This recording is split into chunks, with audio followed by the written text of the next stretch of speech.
From the Los Angeles Memorial Coliseum, CBS presents the San Francisco 49ers versus the Los Angeles Rams. Ladies and gentlemen. And now, the crowd being asked to stand for the singing of our national anthem, the United States Color Guard marching onto the field, and in a moment, our national anthem. A magnificent day here in Los Angeles, temperature 82 degrees. What wind we do have is barely a zephyr, about 10 miles an hour out of the west. Crowd somewhere over 50,000 for this oldest rivalry in the West. And now the color guard in position, and in a moment, our national anthem as sung by Ron Rusthoven. Now, to honor America, please join a bright new singing star of stage and theater, Ron Rusthoven, in our national anthem.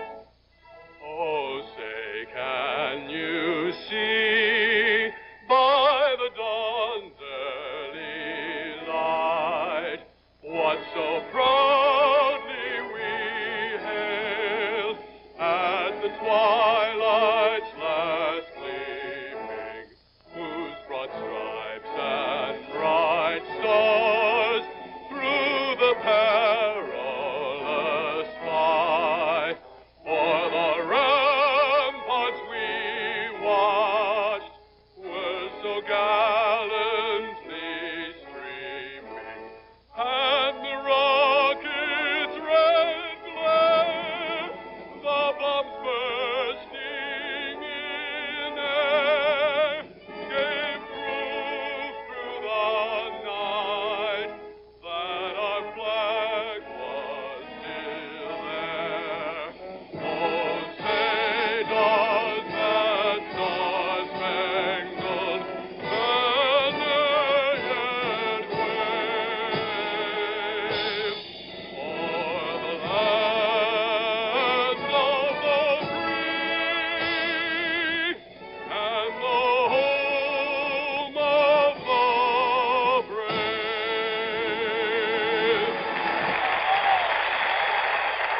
Hi, everybody. I'm Vin Scully, along with Sonny Jurgensen, and the subject before the House will be Joe Namath of the Los Angeles Rams versus the defensive front four of the San Francisco 49ers. And it's a tough one, too. Tommy Hart, Webb, Elam, and Hardman. They rarely come at the pass. There's something like 22 sacks in the last 3 games that they've played against the Rams, and it's something Namath's going to have to contend with today. What will he do to contend with that problem and solve it? He'll probably throw some on first down, try to keep his backs in to help some, and also throw shorter passes. Well, that's the problem. We'll see about the solution. If there be one, right now let's go down on the field for the toss of the coin.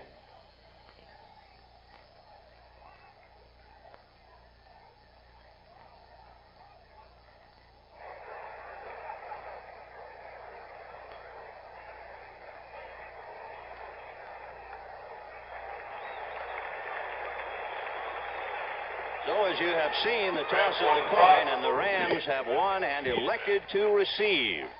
So that means that the problem will be front and center in a moment, as Joe Namath will get his hands on the ball, and the 49ers will defend. Ken Myers, who worked here for several years under Chuck Knox, and there's Chuck Knox of the Rams. And for the 3rd consecutive week, Chuck Knox and the Rams facing an ex-Ram coach.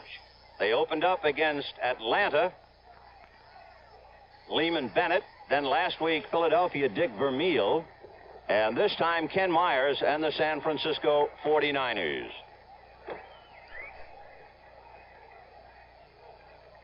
So for the Niners trying to get started, and they'll go deep for the Rams, will be Wendell Tyler, number 26, along with Jim Jodat going back on the right side, number 43. So Jodat, as you see on your screen, and to his left is Wendell Tyler, who starred here for UCLA. Tom Whittem ready to kick off for the 49ers, and we're just about ready to get it underway. The Rams and the 49ers. And Tom Whittem kicks it away. It'll be Wendell Tyler on his 14-yard line to the 25, hit at the 30, fights his way across the 35 to the 45, and is finally knocked out of bounds at about the 47-yard line. Jim Obradovich, Dave Williams with two men to hit him, along with Bradley and Elia. A 33-yard return for Wendell Tyler. Excellent field position for Joe to start with.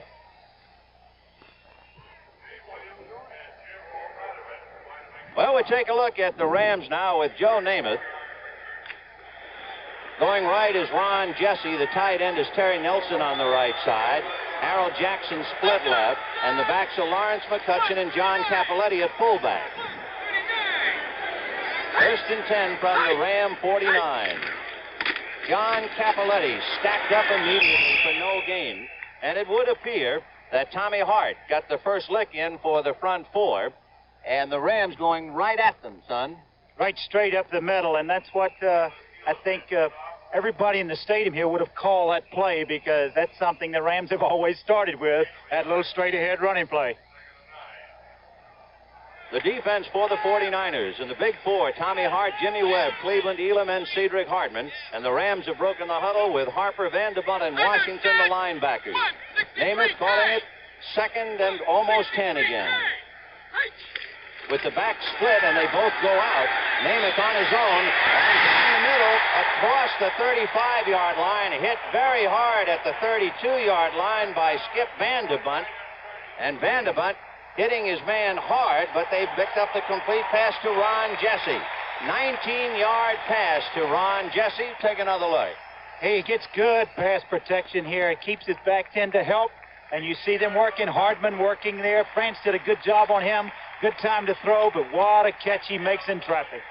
So the Rams now, there's a defensive secondary: Leonard, Taylor, Phillips, and McGill. And Namath has the ball club moving on the 49er 33, and Lawrence McCutcheon ran into John Capoletti, who was trying to block out Willie Harper, and that just snafu'd the play. McCutcheon has had 19 100-yard games in his career, but never a 100-yard rushing game against San Francisco. The closest, he had 97. Well, this is average, something like 3.2 rushing against the Rams. They played it well, and the penetration they get has hurt him. Second and 6, the ball on the 49er 29-yard line. Jackson left and Jesse right. Second man through is Lawrence McCutcheon, and he was finally hit by number 50. And down he went immediately as Dave Washington hit him hard. And he crossed the 25 for a first down. So the Rams and Joe Namath, after a nice 33-yard return on the opening kickoff by Wendell Tyler, are moving and have their second first down on the 49er 22-yard line. Here are the officials with Ben Drive, the referee, John Keck, Frank Glover, Jack Johnson, Stan Javy, and Dick Ferguson. Dwight Scales is in there now on the right side, but it's Capoletti trying to get a cross block and got across the 20-yard line before he's brought down on about the 18-yard line, with Tommy Hart making the catch. They're going right at the, look at this score, 28-14, Pittsburgh over Cleveland. That's the final. Big game for Pittsburgh coming back. They were trailing in that game 14-7 at one time. The Rams going right at the Jim Webb more than anybody else right now. Second down for the Rams. About 7 to go. Namath has Jackson left and Dwight Scales in there on the right side, but it's McCutcheon, and he fights to the 15-yard line before he's bowled and knocked down. Hit by 3 men. Again, the first one was Tommy Hart. This telecast presented by authority of the National Football League, intended for the private use of our audience. Any rebroadcast or other use of this telecast without the express written consent of the Los Angeles Rams and the National Football League is prohibited. So the Rams on third down. Here's another final. Atlanta gets its first win, beating the Giants 17-3. Second win, by the way. They beat the Rams, didn't they, in that first game?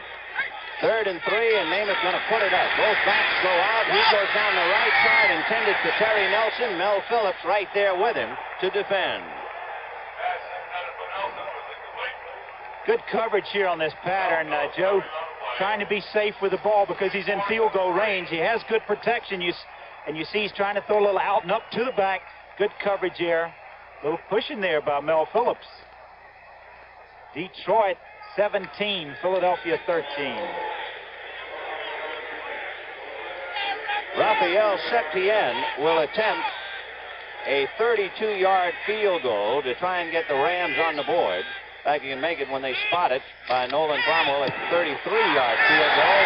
And he boots it good, and the Rams have first blood as Raphael Septien, the boy from Mexico City, gets them on the scoreboard, a 33-yard field goal. And in the early minutes here, we have 11 minutes left to go in the first quarter. The Rams are leading the 49ers 3-0.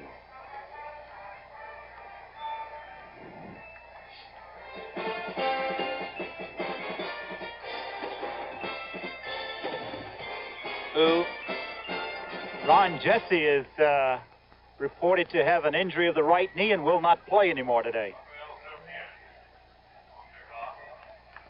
Dwight Scales will take his place.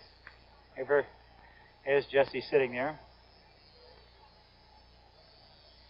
That's a big bad break for the Rams on that first great catch that he made coming across the middle. He really got nailed.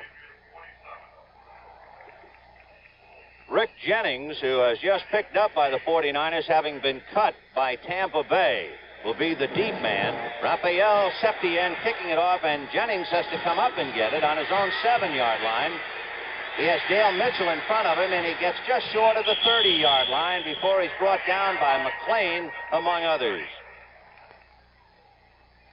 So the 49ers have a chance now to put the ball in play. A report about Ron Jesse with that bad knee. He's averaged almost 29 yards a catch in his NFC career.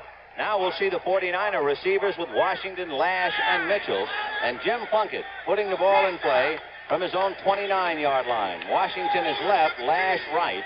Delvin Williams a deep back behind Wilbur Jackson. And it's Wilbur Jackson running into a group at the 32-yard line. The offensive line of San Francisco, even though they have some 4 or 5 years experience, they really haven't started that much. Barrett was his first year last year that he started. Hornhurst was his first year that he got to play as a regular. So they are young and experienced, maybe not so much in years. So Plunkett unsuccessful in his first try. There's the secondary for the Rams, and we'll see if Plunkett puts it up in the air. His backs are split, and he likes to pass in that formation. However, this time he gives it to Wilbur Jackson. Brodzinski comes up to hit him first, and then Jim Youngblood. But Bob Brodzinski, the rookie out of Ohio State, and he is starting over Rick Kay last week and again this week. He's the boy who laid all those syllables on him. An upset here. Look, the Jets upset New England 30-27. So the ball not quite on the San Francisco 30-yard line. So it is third down and just about 10. Washington wide left, Lash right. Shifting out of the eye, both Jackson and Williams. Plunkett to pass. Jones trying to get it. And finally, he is pulled down by Freddie Dreyer. And Plunkett goes down on the 20-yard line. And the first sack of the day, surprisingly, goes to the Rams. They draw first blood. Good pressure this time. He kept his backs in, tried to help out a little bit. You see the work there. He can't find anybody. Coverage also had an awful lot to do with that sack. So Tom Whittem will be standing on his own 5-yard line. Billy Waddy all alone on his 37 for the Rams. 3-0 in favor of Los Angeles early going in the first quarter. And the Rams are coming. Simpson not quite there in time. The ball, however, was rushed and will go out of bounds, or will it be downed? It'll be downed by Bruce Elia, and they'll spot the ball on the Ram 46-yard line. 34-yard punt, no return. Bill Simpson just late in his attempted block.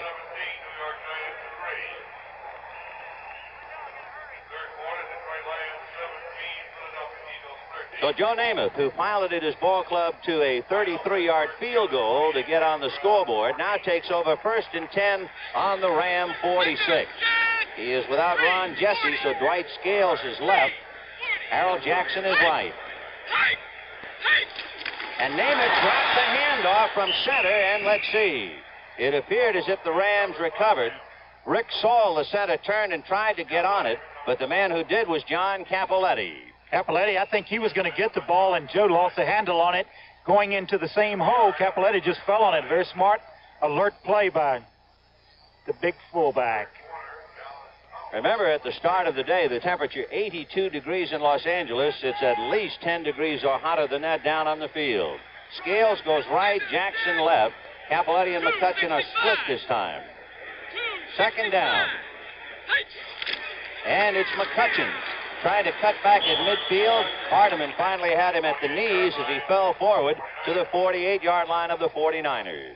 Two first quarter scores. San Diego's leading Cincinnati 7-0. James Harris to Charlie Joyner with a 30-yard touchdown pass, and Denver's leading Seattle 7-0. Third and about 4. The ball just inside the San Francisco 49-yard line. Jackson wide right and Scales left. They really split McCutcheon and Capoletti. We'll see if Joe goes to the air. 385. The backs both release. Name it down the middle, and it's complete to Terry Nelson at the 40-yard line. He took it away from Mel Phillips, and he finally goes down at the 38-yard line. We can take another look. And what a throw by Joe Namath here under pressure. Watch your pressure get to him. You see Elam escape his man here. Joe still has the ball. Just lets it go and makes a very accurate throw to Nelson. Here's Hart on his rush. Williams grabbing a little bit. Boy, do they have a battle. What a battle that is all day. First and 10 for Joe Namath. The ball on the 38-yard line of San Francisco. It's Capoletti, and he just ran into a group. Baltimore's leading Buffalo in the third period, 17-7. Sonny, on this kind of a day, I guess ball control is important, particularly in trying to wear down the front four of San Francisco. Definitely is. It's also important for San Francisco, too. They need to control the ball to keep it away from Joe Namath. This Joe Namath does give the Rams. He gives them another dimension offensively. Second and 9 from the San Francisco 37. Dwight Scales right, Harold Jackson left.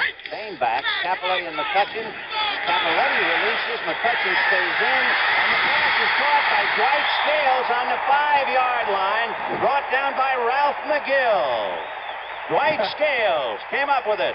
Right out of the playbook. Look at this. He's back again to throw. Phillips misses it. Another man sticks up a hand. Look who the alert Dwight Scales gets a one-hander there. A 33-yard pass completion, thanks to a couple of assists to Dwight Scales. So Namath will take a second look for another angle. He just right from behind Hardman had there. The ball just gets tipped up to Scales, or it may have been intercepted. Good alert play by Scales. First and goal, and they spot the ball on the 6-yard line. Charlie Young is in there, along with Terry Nelson. It's Capoletti, bang, straight up at the 5-yard line. Washington's leading St. Louis on a 12-yard touchdown pass by Billy Kilmer to Frank Grant in the first quarter. So it'll be second and goal from the 5. Capoletti met head-on by the linebackers of the 49ers. Good defensive play then. Calling his own plays, as Sonny pointed out at the start of the broadcast, and he has tight ends in there again, both Young and Nelson. Scales on a wing. Capoletti at fullback and McCutcheon the halfback. And here comes McCutcheon trying to get behind the Capoletti block, but John left him and he was eaten up, and it was Ralph McGill who hit him first. Good lateral pursuit by the 49ers, and I think they actually threw him for about a half-a-yard loss here. Let's take a look at it from ground level. McCutcheon was trying to stay behind Capoletti, but he left him. He saw a lot of people out there, and he cut back in and didn't find any hole to get into. There's Harper on him. Good defensive play. So it's third and goal, just about inside the San Francisco 5-yard line. This time Scales wide left and Jackson right. The backs are split. And Namath going to the air. Gets his protection. Into the corner, no good. And both 49ers were there to defend, Anthony Leonard and Ralph McGill. And the pass intended for Harold Jackson. A crossing pattern. Good call down here by Joe. He has Terry Nelson wide open, doesn't see him, trying to pick up Jackson this way. Comes across to Jackson, almost intercepted. Terry Nelson's all alone on the other side of the end zone. So a good play by the 49ers to keep that ball down. And Raphael Septien, who just kicked a 33-yard field goal a moment ago, they will spot the ball on the 12, so this will be a 22-yard field goal. His second attempt.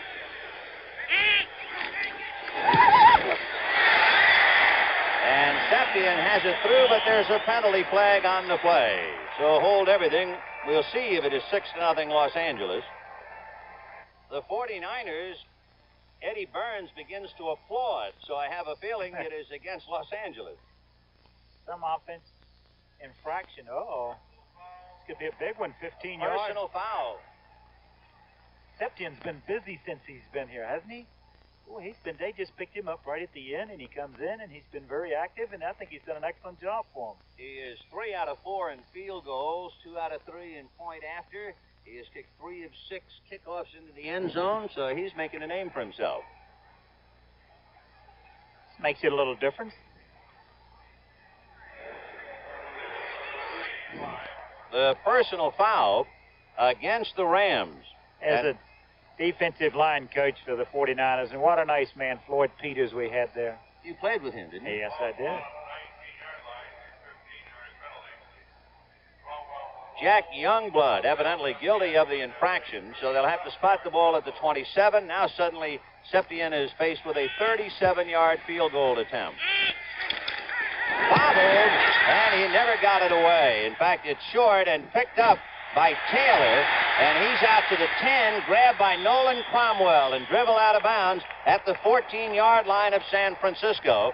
But the low snap, and they were unable to hold on to it, and the Rams have had all kinds of problems with that. So the penalty, the personal foul against Youngblood, took 3 points off the scoreboard. It remains Los Angeles 3, San Francisco nothing, 3:59 to go in the first quarter. It's been a fast, kind of an error-free first quarter also. Not a lot of flags being thrown. The ball just shy of the San Francisco 15-yard line. Washington is right, Lash left, and here comes Delvin Williams, and he gets it out to the 20-yard line. Jack Youngblood, along with Bill Simpson. In the first quarter, Miami is leading Houston 14-0. Jim Plunkett, the third Stanford quarterback to run a 49er club. Frankie Albert and John Brody preceded him. The third Heisman winner of the San Francisco. Before him, John David Crow and Steve Spurrier. So Plunkett trying to move his club down 3-0. Second down from the 20, a pitch back to Wilbur Jackson, and he is going to be driven out of bounds by Brodzinski. Brodzinski was battling Delvin Williams, and he just wouldn't give. That was too much to ask of Williams. Brodzinski's really come in and done a fine job taking over for Kay. Was banged up a little bit, and he's going to be hard to get out of there now.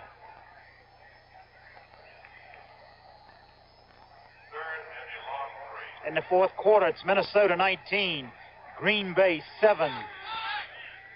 Third and almost 4 for the 49ers. The ball on their own 21. That's Tom Mitchell, the tight end, suddenly going into a flex, and they put Washington inside Lash in a slot right. Plunkett going out to Lash, and he is given a lick immediately by Pat Thomas, knocked out of bounds at the 33, and that's good enough for a first down. So Jim Lash. By the way, the CBS Sports Spectacular for next Saturday, 4:30 p.m. Eastern. We'll be presenting, among other things, the United States Grand Prix from Watkins Glen. And Nicky Lauda leads that field, and the only guy that has a chance to catch him is Jody Scheckter with only 2 races remaining. And we'll see the Merrill Middleweight Karate Championship, the world's strongest men competition. First and 10 for the 49ers, their first down of the day. There's a little release to Wilbur Jackson. He's hit by Elmendorf, among others, at the 35-yard line. And a little second effort carries a couple of more. Just a little safety valve pass here as he goes back. He wanted to go deep, couldn't find him. He finds Jackson uncovered. The linebackers had taken their drops. He just saved some yardage there, and good piece of running here. You see how a lot of people around the football there for the Rams. So it is second down and about 5 for San Francisco. The ball on their own 37-yard line. Washington is left and Lash right. Mitchell is on the right side. A draw to Delvin Williams. It didn't work. And I believe there's a flag on the play. They may have caught a little holding in here. Looks like they did. Yep. That was an awful delayed draw. Sometimes you like to give that ball to the up back on that draw play. It doesn't give the chance. You can see, let's take a look at this, and you can see maybe that how late this draw develops. He goes back, he passes up Jackson and goes all the way back to Williams, a deep man in the I formation. And the defensive linemen were controlling their blockers, and the play goes for naught. Seattle and Denver tied up 7 apiece. The holding against the 49ers. So the Rams had a big personal foul penalty to deprive them of a field goal. We'll see now whether this holding penalty slows down Plunkett and the 49er offense. Last wide right and Washington left. The ball on the 49er 27-yard line.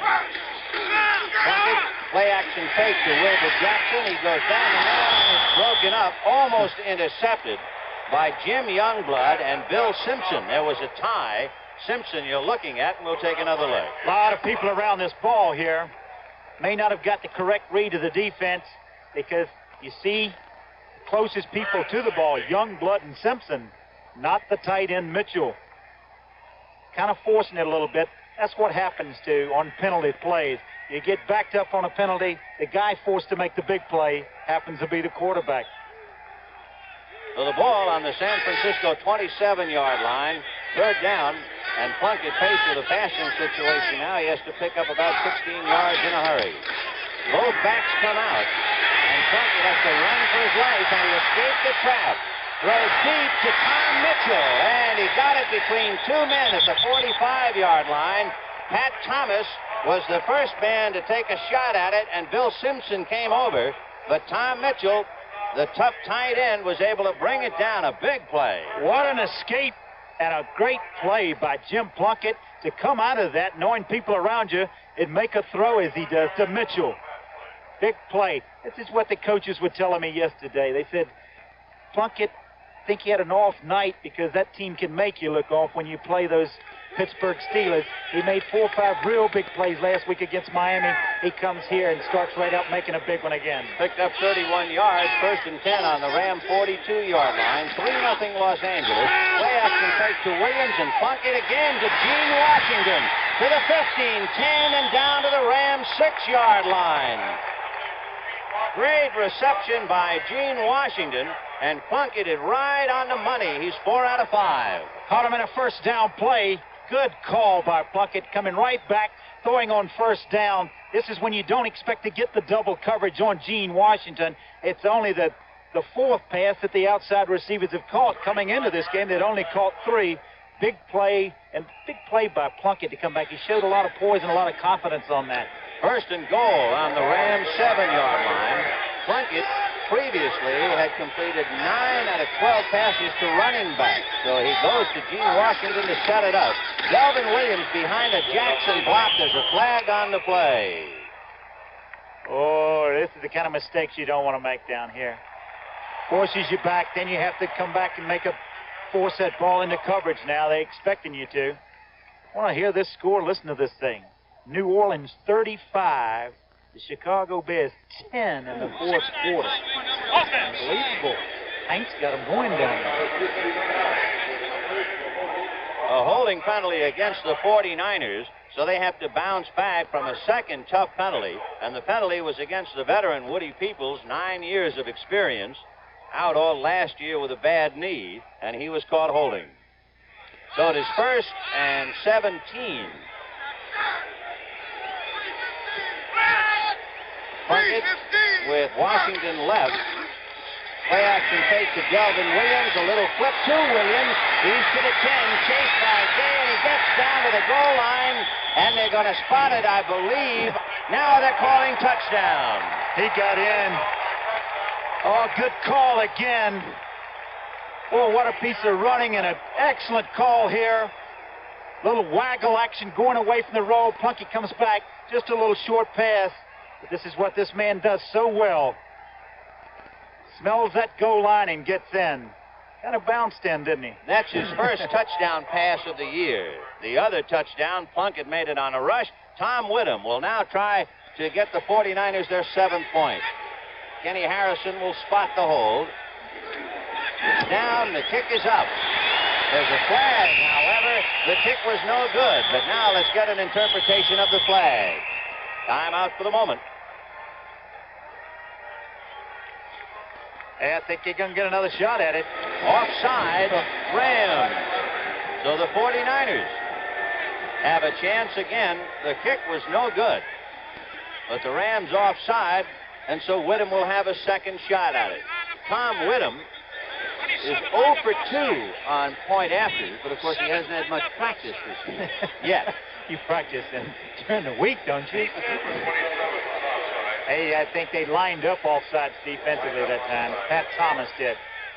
Well, Harrison will hold again, and we'll see if Whittem can get it through. 6-3 Rams, 6-3 49ers. The pick is partially blocked, but it goes through anyway. And the 49ers leading the Rams 7-3. We have 45 seconds left to go in the first quarter. The score, San Francisco 49ers 7, the Los Angeles Rams 3.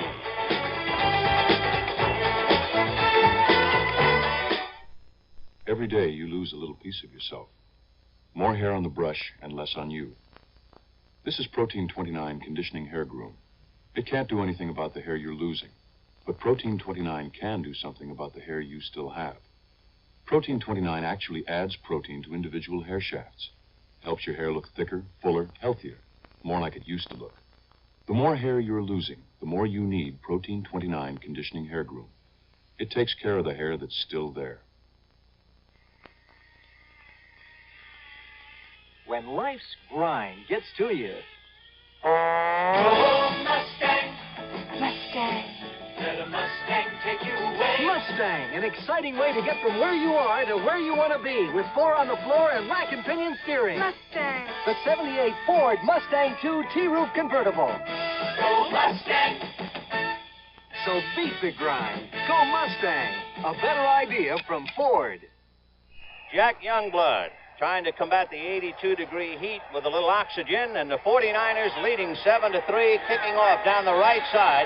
Jim Jodat had the ball skip by, and we will see. I don't believe he touched it, and he'll have to kick it over again. There's Jim Jodat, the youngster who had that, and of course he wears glasses, as you can see. I wonder how he keeps him still on his head when he's running. Yeah, very tough. He didn't touch it, and the ball just did go into the end zone.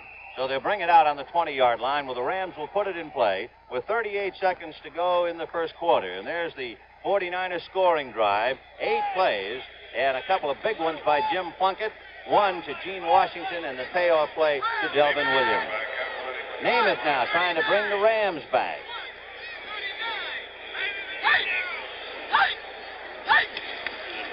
It's Lawrence McCutcheon behind Tom Mack and Doug Prince. And he's knocked out of bounds at the 25-yard line. And that's pretty good company. Doug Prince and Tom Mack pulling in front of you, son. France has done an excellent job since coming back. Good blocker. And you can see McCutcheon just hiding behind him here, coming around. Mack, number 65, right in front. Boy, that'd be nice to run behind a wall like that, wouldn't it? Mack, by the way, has a shoulder separation, but of course, as you see, he's playing.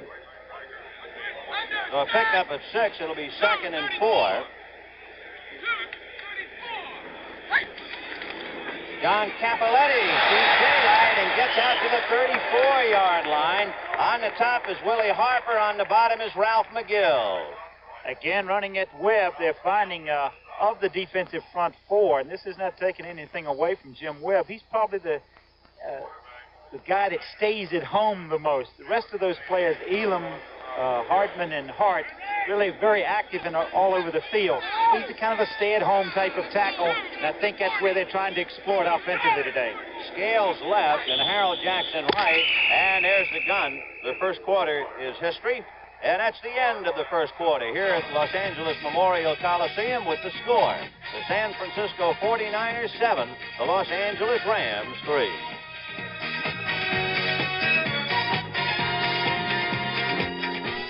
The Ford in your future is coming.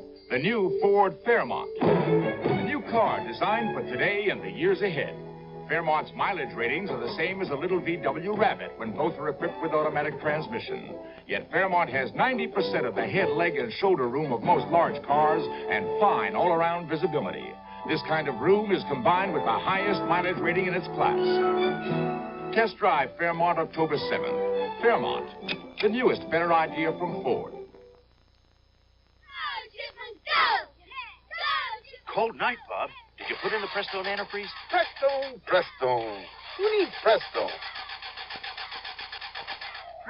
Prestone. You need Prestone. If your antifreeze is worn out or you don't have enough, you could be in trouble. So put in a fresh fill of Prestone, too, to prevent corrosion and freeze-ups. Prestone! We need Prestone! Prestone. You need Prestone. Want to cut your fuel bills? Whether your house is new or old, put insulation everywhere. It can save you money. Your attic, you need a 6 to 12-inch blanket of pink Owens Corning fiberglass. Walls, full insulation.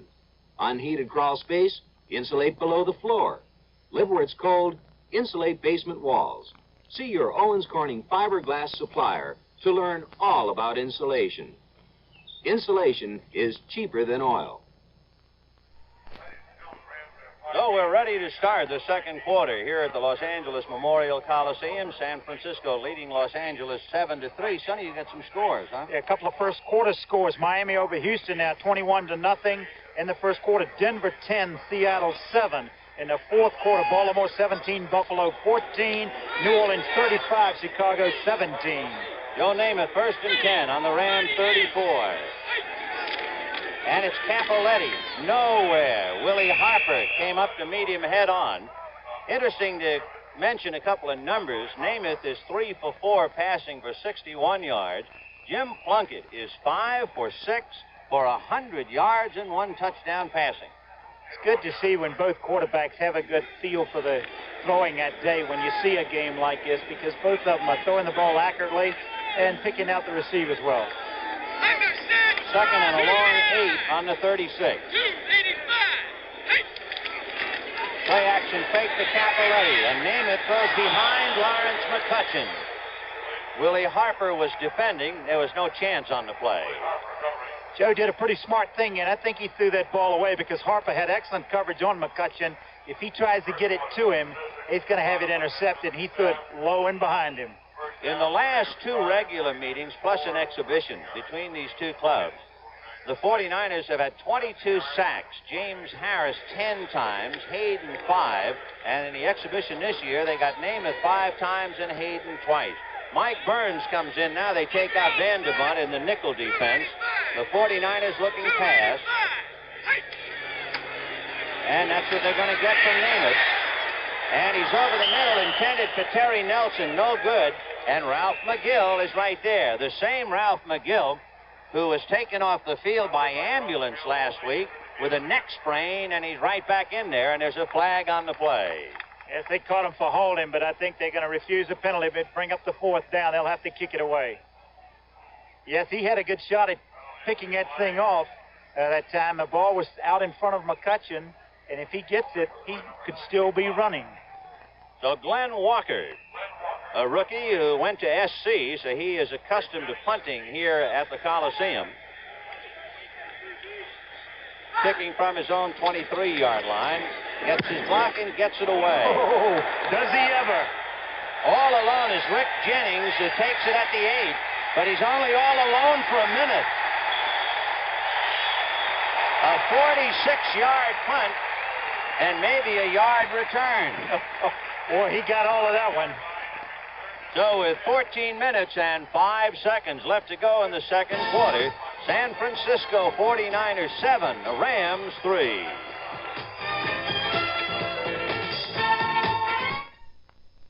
When do you say Budweiser? After a good bout on the lake with the water ski. In about 2 minutes.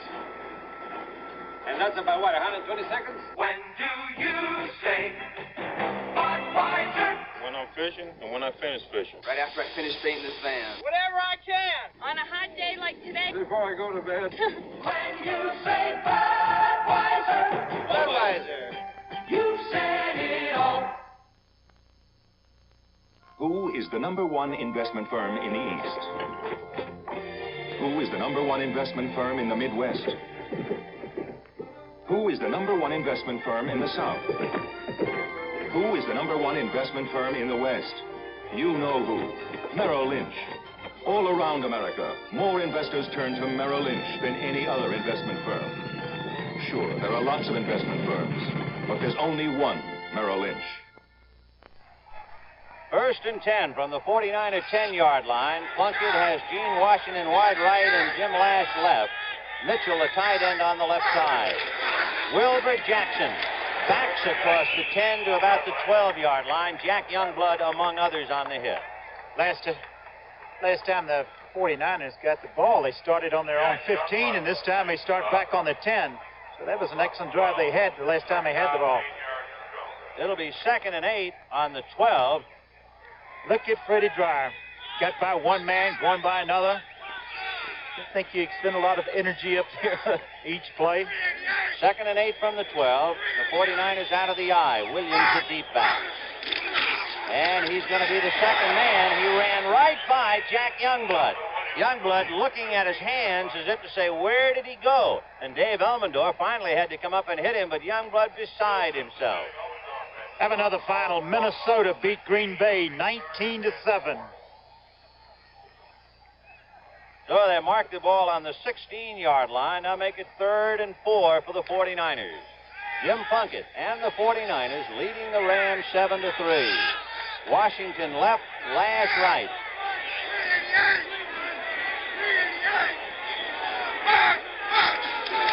Plunkett gives to Jackson, and down he goes. And the play took a long time to develop, and Isaiah Robertson just leafed through the playbook and then made the tackle. Looks like somebody blew their block here because nobody picked up Robertson. He just came straight across. Nobody there to block him. Somebody missed an assignment, and Jackson runs right into him. You can't have, again, 3rd down, crucial play for them to keep the ball, make a 1st down. Now it looks like they can either block his punt or get the ball in good field position. So Tom Whittam will have to root the ball out of his end zone. And standing deep for the Rams, Billy Waddy, number 80, Cullen Bryant, number 32.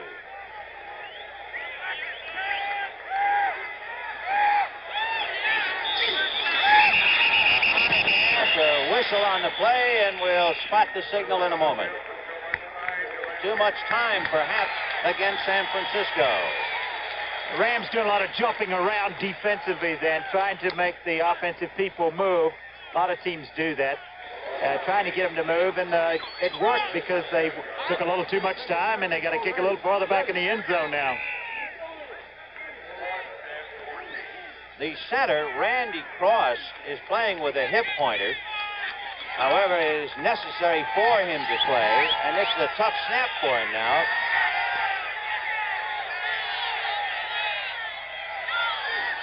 Good snap, and Whittam gets it away. It's going to be met by Colin Bryant inside the 40-yard line, placed by J.L. Mitchell and Jim Obradovich, but he's free, and he's down to the 15-yard line, and Obradovich finally caught him from behind inside the 15. What do we say about field position? They got this short kick, a low-line drive kick. You see him right here. Gets a good wall of blockers here. Balderson really gets wiped out. Mike Balderson was really blocked hard. Bryant coming around the... steps back in, takes it right down to the 15-yard line, about the 14, 13-yard line. A 32-yard punt, a 25-yard return, and the Rams have it 1st and 10 on the San Francisco 13. A quarterback's dream to start on the 13 going in. The backs are split. Scales in on a wing just off the tight end Terry Nelson, and here's Capoletti inside the 10-yard line. Of course, that return was set up by somewhat of a line drive punt by Whittam. That just killed him. Exactly. He kicked the ball very low, and that allowed the receiver to Bryant to get the ball, get into position where he wanted to, pick up his wall of blockers, and well, you'd like this as a quarterback. You'd like to start on the 15-yard line every time. Capoletti picked up 5, so it's 2nd and 5 on the 49er 8-yard line. Capoletti again, but he is tripped, slowed down, and dragged down.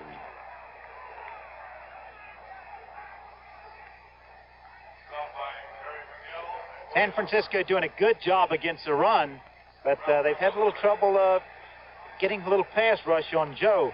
In the fourth quarter, New Orleans 42, Chicago 17. 3rd and 3. That's really a shocker. Isn't it? 3rd and 3 for the Rams on the San Francisco 6-yard line. Namath to McCutcheon. He's in there. Oh, what a hole.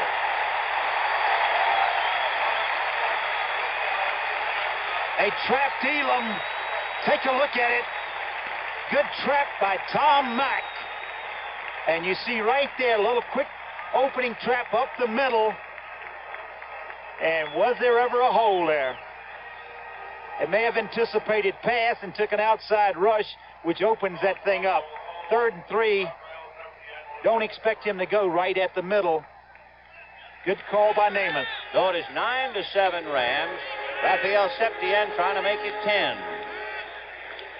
Nolan Conwell the holder. And the kick is perfect. And so with 10 minutes and 38 seconds left to go in the second quarter, the score, Los Angeles 10, San Francisco 7.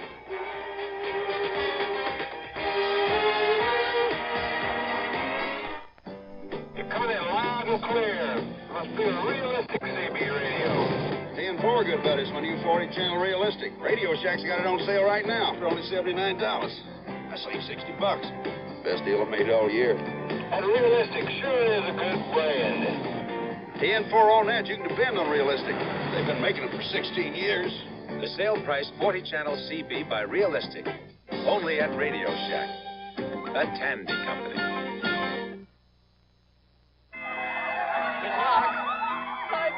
Take me away, Mother.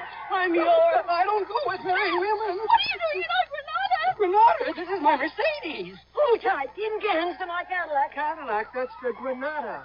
Alone at last, beloved. Beloved? Where's my bride? Get that Mercedes with another man. Another man? The new Ford Granada. One way to tell it from Cadillac or Mercedes is its sticker price. When America needs a better idea, Ford puts it on wheels. Tomorrow night is Elvis night as CBS invites you to see and hear Elvis in concert. Tomorrow at 8, 7 Central and Mountain. Well, that's the story. With 10 minutes and 38 seconds left to go in the second quarter, Raphael Septien kicking off for the Rams from the 35-yard line, and it will go short of the end zone, and Rick Jennings picks it up on his 2 to the 15. Grabbed down by Rod Phillips on a perfect tackle. Boy, did he lay it to him right there. Yeah, it's a no-no. He didn't follow his wall of blockers. He didn't follow the wedge. Went off freelancing on his own, and he got in a little trouble. Watch Rod Phillips, number 39, just take him right out. No deception whatsoever. The wedge goes up the right side. Right now, he's cutting away from his wall of blockers, and Phillips comes in and makes the tackle. All right, the 49ers putting it in play. They're down 10-7. It's 1st and 10. The ball just shy of the 15-yard line. Plunkett with his club out of the eye. Jim giving to the second man, Delvin Williams. He runs over Larry Brooks, but he has to pay the tab for that, and down he goes. Then in their last 3 possessions, we were talking earlier, they had it on the 15. They go 85 yards. They had it 10 the last time. A short punt got him in trouble and gave the Rams some points. They're starting back on the 15 again. Field position very important here in the first quarter, in the first half. Prior to that running play, the 49ers had rushed for only 7 yards, and the Rams 56. So it's 2nd and 8 on the San Francisco 17.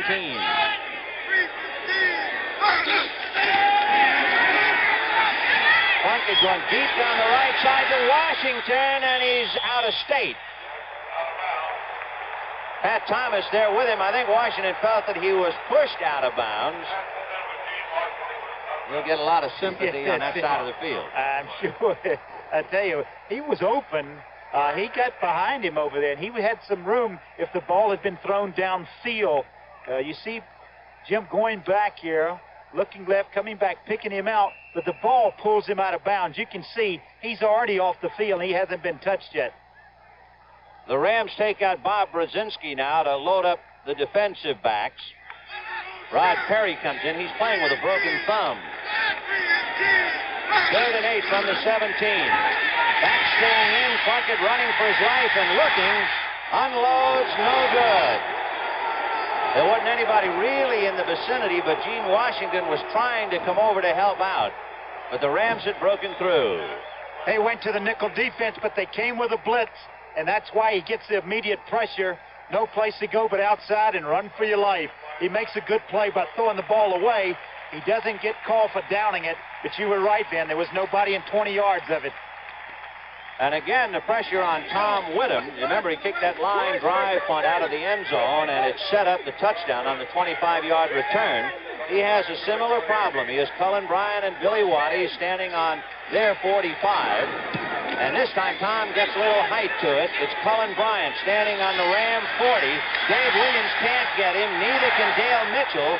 But several others finally do as he crosses the 45.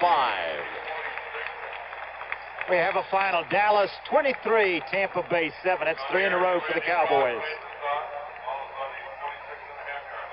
Dallas, of course, playing St. Louis. That's St. Louis next week in the doubleheader game.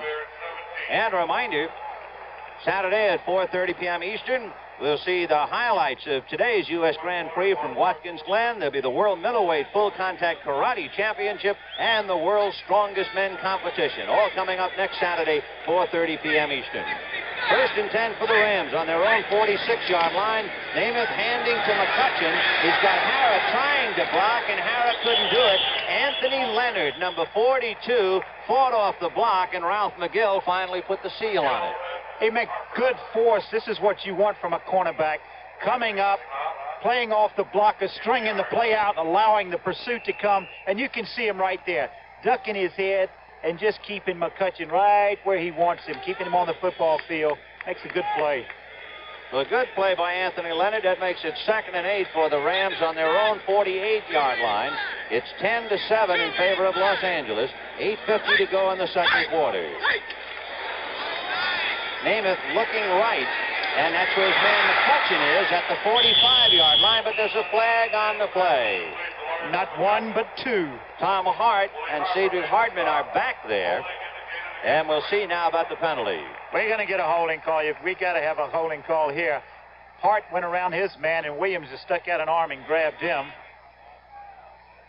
Boy, and that Donnybrook down in New Orleans, 42-24 now. Gee.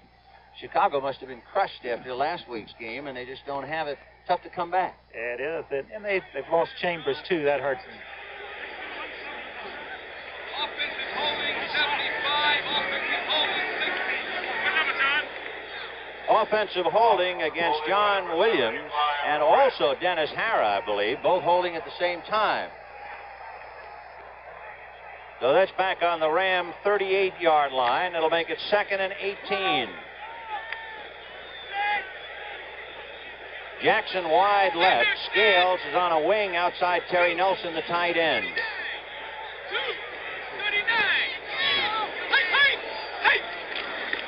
John Capoletti going outside Tom Mack, and he immediately runs into a crowd. Elam was the first man to get his arms on him as he tried to go outside Tom Mack, and he was exposed. Coming up with a 3rd and very long. This is the kind of situation where the quarterback looks over to the bench and wants a little help in calling this play.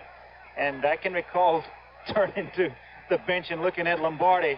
And I came off the field. I said, you didn't give me a call. And he says, I didn't get you in that position. You got to get out of it yourself. Well, Billy Waddy is going to try and help him get out as Terry Nelson comes out. Waddy is wide left, and Scales in a slot inside Jackson. Namath getting pressure from Hart. Unloads too far. Flags on the play. Intended for Dwight Scales. He could have a little pass interference here. A little pass interference.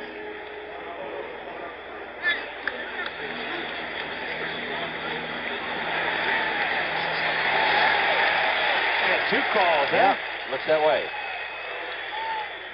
Well, the Rams had 2 penalties the last time, too. 2 holding calls. Namath 3 for 7 for 61 yards. And the 49ers being penalized. So, of course, that's the biggest break for the Rams. It moves the ball across midfield and into 49er territory.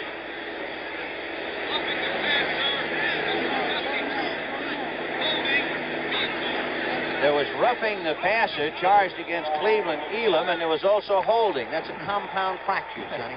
Compound fracture. It's a first down. That's what's important to the Rams. 1st and 10, and they have the ball on the 49er 47-yard line.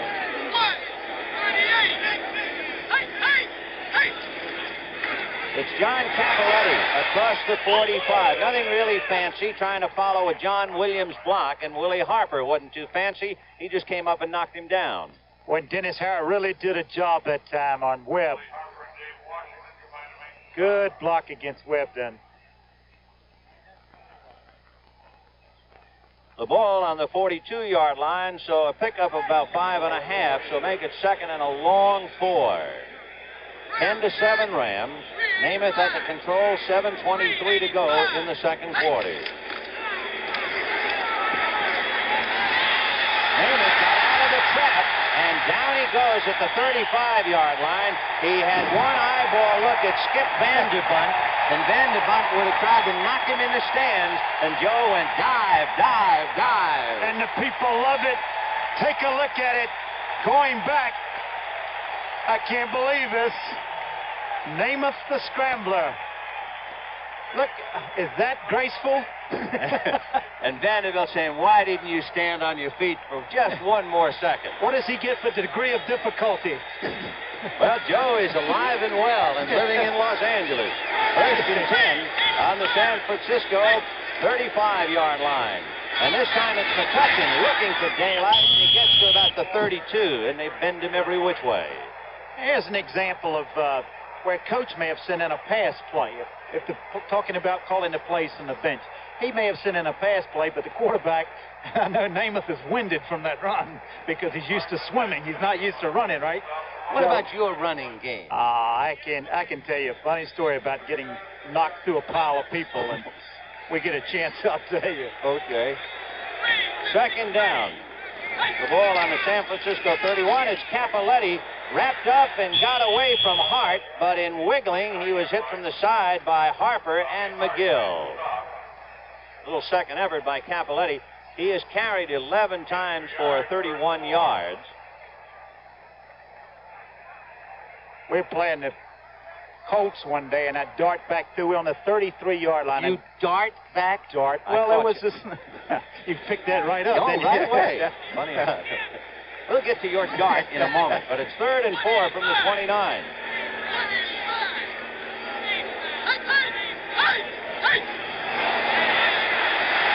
Namath getting a block from Mack. He throws low, no good on the pass play intended for Dwight Scales, and there's a flag on the play. Cleveland Elam might very well have jumped off.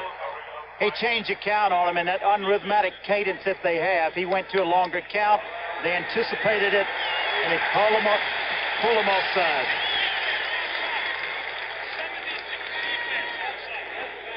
Against Cleveland Elam, 72. Good time to do that, too, because they had 3rd and less than 5. You go to a longer count, and it worked for him. So they have 1st and 10 on the San Francisco 24-yard line. Jackson left. Scales just off the tight end. Terry Nelson. And here's McCutcheon across the 30 to the 15-yard line. And McCutcheon had Dave Washington, Mel Phillips, and he still kept going until Ralph McGill hit him nose guard to nose guard.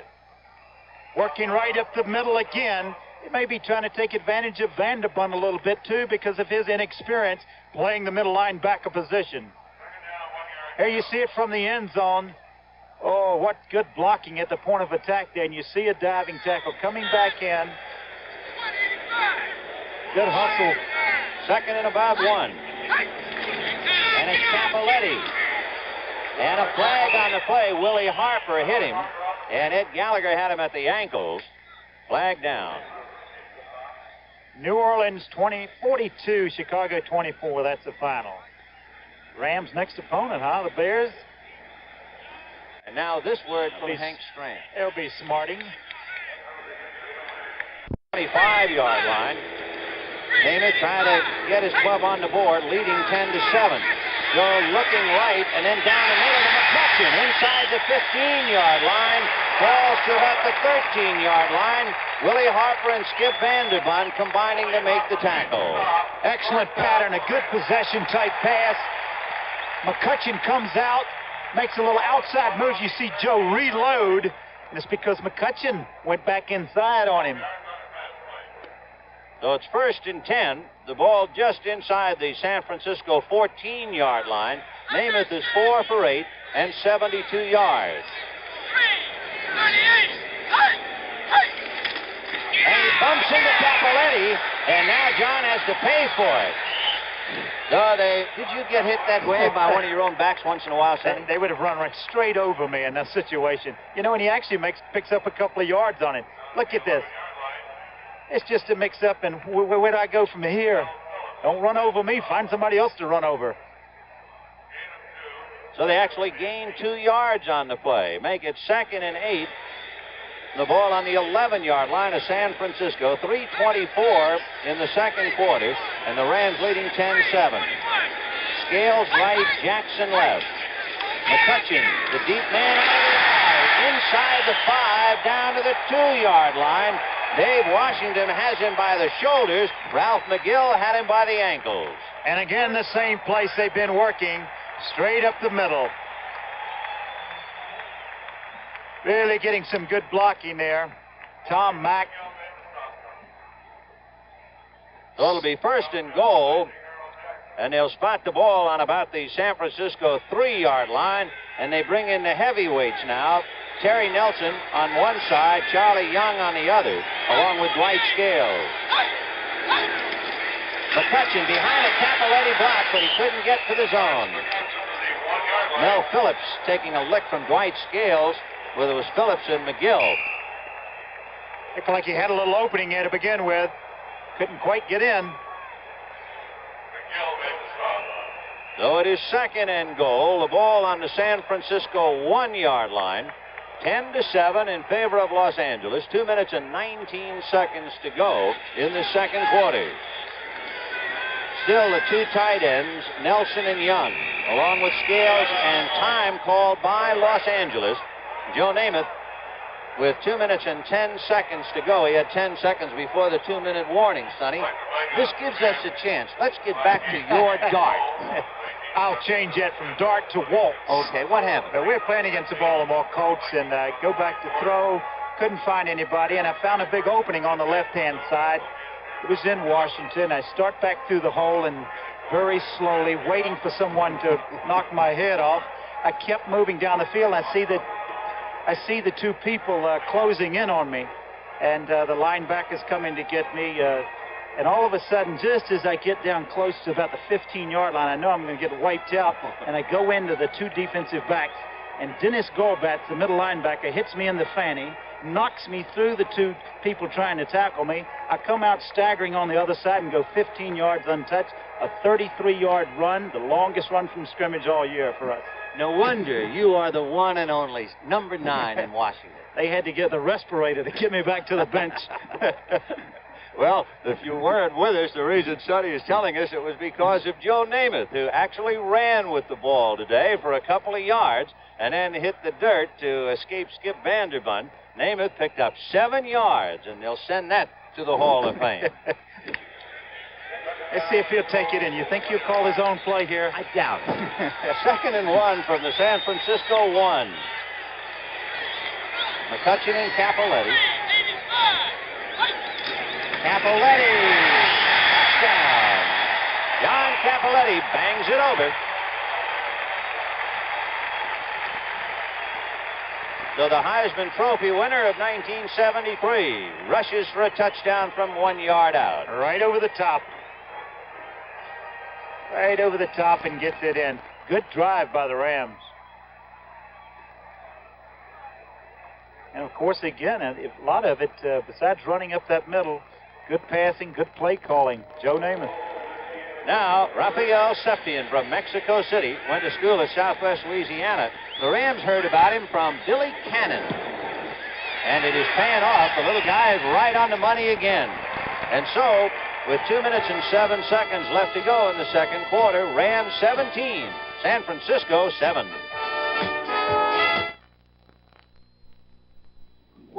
fender bender.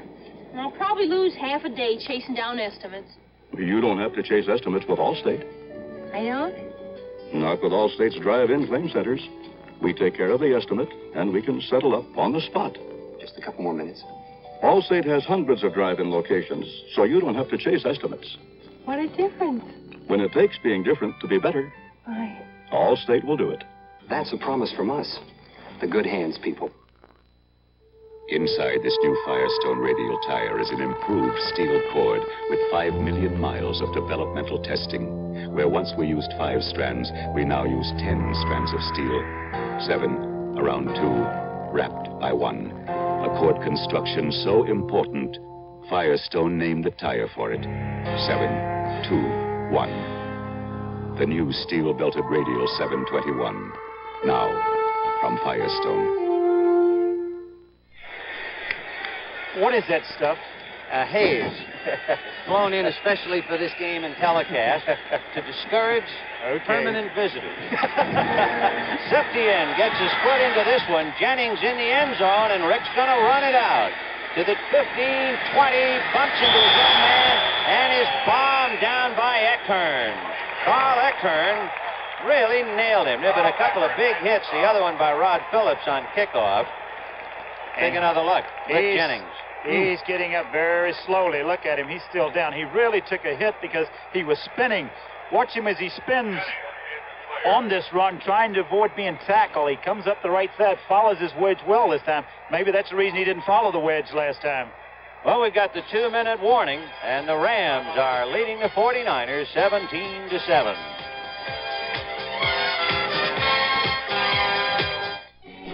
Announcing the new 1978 Ford Bronco. It's the first four-wheeler that puts it all together with things like a big cube 351 V8 standard, front quad shock option, part-time four-wheel drive with optional automatic, rear footwell, flip-fold rear seat option, side support buckets, and more.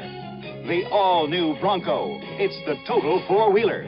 For toughness, for comfort. Compare it to any four-wheeler anywhere.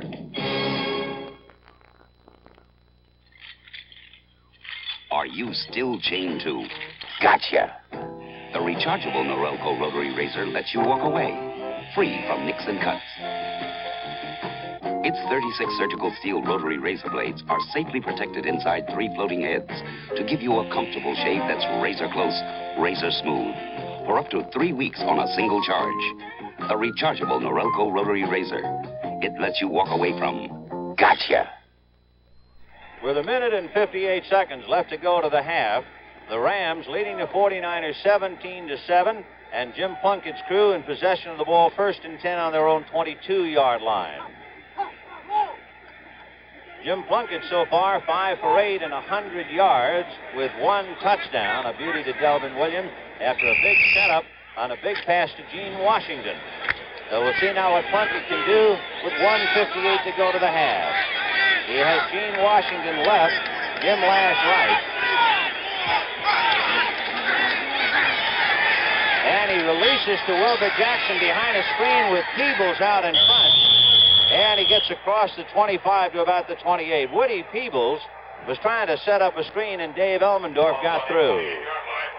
Clock working against him here. See it ticking down. Almost 1.5 minutes left. As the final, Baltimore 17, Buffalo 14. So a pickup of 6. It's 2nd down and a long 3, almost 4 from the 28. Washington right and Lash left. A little bit of a draw to Wilbur Jackson, but it didn't work. And the reason, Jack Youngblood was right there. Well, Youngblood really got off on the ball and got good penetration. And he was around his man so quickly that he was able to come back in and pick up the delay. Timeout, San Francisco. The thinking there, Ben, was you had 2nd and less than 5. Just try to get the 1st down and then go back to throw again and try to pick up the big yardage, even get in field goal or get a score here. But Youngblood made the big defensive play. There you see Kenny Myers talking to Jim Plunkett. Among other things, Meyer, 4 years, Ram offensive coordinator. Years ago, in 1968, he was the San Francisco offensive back coach under Dick Nolan. He also worked with the New York Jets in 1969 when Namath was there. And to go way back, he also worked at Alabama under Paul Bryant, and his #1 protege was Joe Namath. And now here's Kenny Myers, who's had such a fine career along with Joe, and they're head-to-head against each other, and his hopes are resting on Jim Plunkett. Kenny is 52, out of Erie, Pennsylvania. He was a quarterback, and he's talked to Plunkett, and we'll see what develops with 1 minute and 15 seconds left to go in the second quarter, and the Rams leading the 49ers 17-7. Big play for Plunkett now. He's going to have to hold on to the ball. Third down, and he has about 4. Delvin Williams. But he just runs into a crowd, gets across the 30, and there'll be a timeout called immediately. And it'll be 4th down. Didn't understand that call. Didn't understand that call. Ultra conservative, I guess. Oh, that's giving it back to the Rams. Can use some timeouts. They got some timeouts left. They got 1 minute and 10. They got a lot of time. They're going to get pretty good field position here. They got time to get on the board before the half. By the way, the Ram rushing game, with 1 minute to go in the half, they have rushed for 5 yards. And, of course, it's amazing. The 49ers for 5 yards, and Plunkett has passed for 106. So it's amazing that although the 49ers have not established any running game, that Plunkett has passed as well as he has. That's what makes that last call a little more unusual. That's Tom Whittam drying his hands, and that's Billy Waddy waiting to get his hands on the pigskin.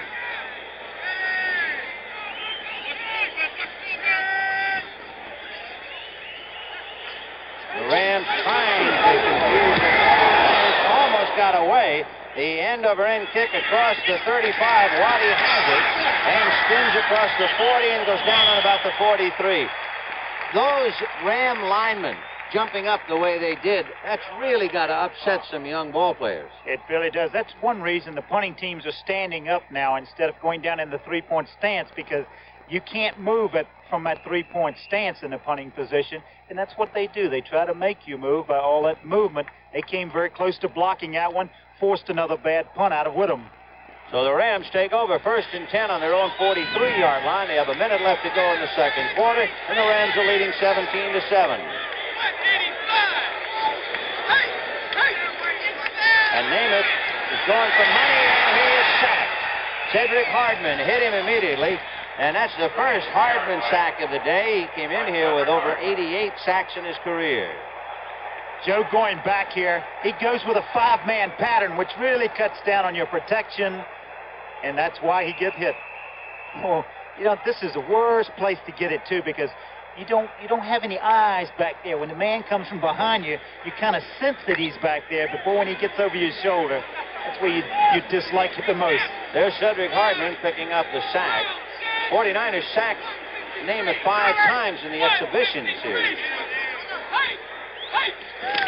2nd and 22, and they decide to go to Cappelletti. So with 29 seconds to go, they figure, hold everything. We have tried our gamble and failed, and we'll just punch it into the line. Yeah, I think they may not even run another play here. Joe Namath, 4 for 8 and 72 yards. They're going to have to. They call timeout on him. With 26 seconds, and I see you have a score. A little second period score. San Diego 7, Cincinnati 3. A little unusual. They have a lot of offensive weapons down in San Diego, don't they? They do indeed, as long as they stay healthy. And, of course, there's a considerable amount of conversation here in Los Angeles about their quarterback, namely James Harris. As Harris, with people like Rogers and Washington and Young, boy, he's got some weapons down there. Well, it's 3rd and 19 for Joe Namath and the Rams, and they're leading by 10. 26 seconds to go to the half. Namath had been passing for 50% coming into the game, and that's exactly where he is today, 4 out of 8. I think also with Joe calling the plays now, after the first game where Knox called the plays or the bench called the plays, they're throwing more on first down, like 58% of the time running 58 instead of 75% run on first down. Well, we'll see what he does now. 3rd and about 19 with 26 seconds to go to the half. And it's McCutcheon with Mack and Doug France blocking, and he got across the 40. France opening up the hole for him at the line of scrimmage. Bringing in their punting team. He moved it to the 40. And now Glenn Walker, who had a great punt earlier, a 49-yard punt. And Glenn Walker will be in there to do it. 49 has called a timeout here. They want to make sure they either they're going to go after this thing and try to block it, try to set up a return. This is like an offensive play for them. Rick Jennings is okay after being shaken up the last time. He's standing on his own 20-yard line. And you can see 19 seconds to the half. 17-7 in favor of the Rams, and Glenn Walker standing on his own 26-yard line. There's Rick Jennings standing on his 18.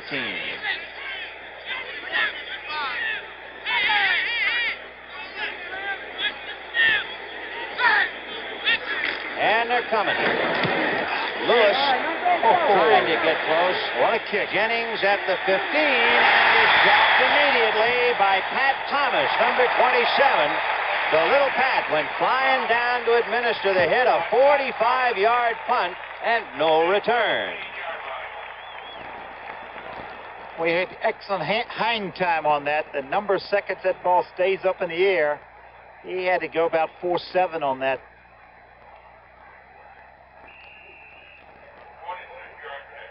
So we have 11 seconds left to go, and here's the hit again. Pat Thomas applying it to Rick Jennings.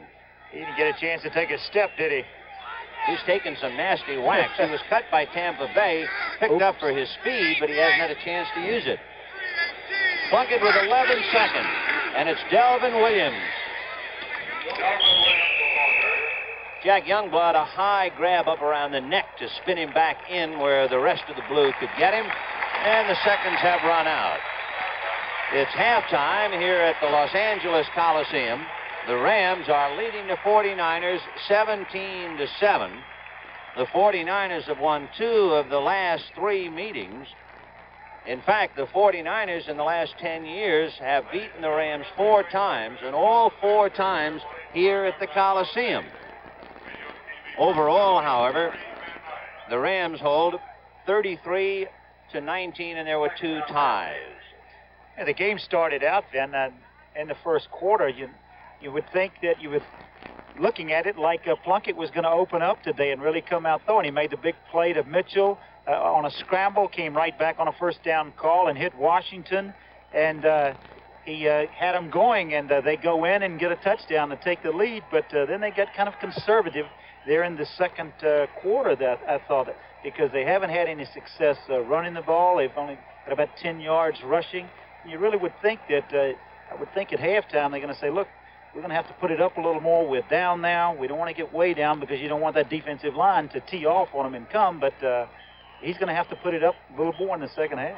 The Ram offensive line has done an excellent job, and one of the battles that is halfway determined would be the front 4 of San Francisco trying to sack Joe Namath. And as you saw, Hardman finally got him, but that was the only sack, and we did see Namath a couple of times escape the jaws of the 4, and one time we saw him on that rather memorable scramble. Was that, you call that a scramble? Was that actually a run? I'm not sure quite what it was, but I know one thing. He knew exactly where Skip Vanderbunt was, and as soon as Vanderbunt got close, why, Joe decided to hit the ground. It was one of the highlights. In fact, you figure that's going to be in the Ram highlights? Got to be in the highlights of the. Instead of a scramble, you could call it a stumble. One thing for both the 49ers and the Rams being in the same division, figuring to be 1 and 2, this is a very important ball game. And for the 49ers, they had just about as bad an exhibition season as the Rams. They opened up and lost badly to an excellent team. The Rams opened up and lost badly to a team that didn't figure to beat him. The Rams beat Philadelphia, and everybody says, so what? That's the only team you have beaten. The 49ers showed a flicker of life in losing to Miami, and as you pointed out now, Plunkett throwing well for 100 yards and a touchdown. I would think that Kenny Myers and Jim Plunkett and the 49ers are going to have to take the wraps off and gamble some because they're down by 10 now. They got to, and as you pointed out, it's the importance of this game because they go down like 3 games in their division. by losing this game, and they don't want to drop 2 games down to the Rams, because if they're going to be contenders for the Western Division in the NFC, this is an important game for them. And the 49ers, when you look at the schedule, after they play the Rams, Sonny, they start playing Atlanta, not a bad ball club. Then the New York Giants, Detroit, Tampa Bay, Atlanta again, New Orleans. So they have a string of games they could conceivably win. That's what makes this one so important. Certainly is. So it's halftime, 17-7 Rams.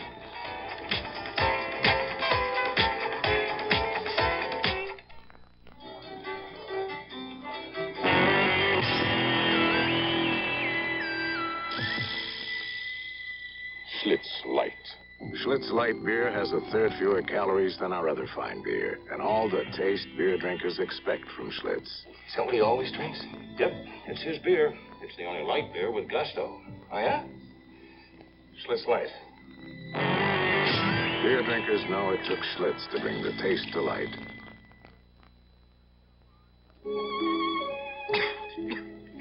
Excuse me, do they serve clams here? No, and they don't serve turkeys either. Pardon, monsieur. It's your clothes.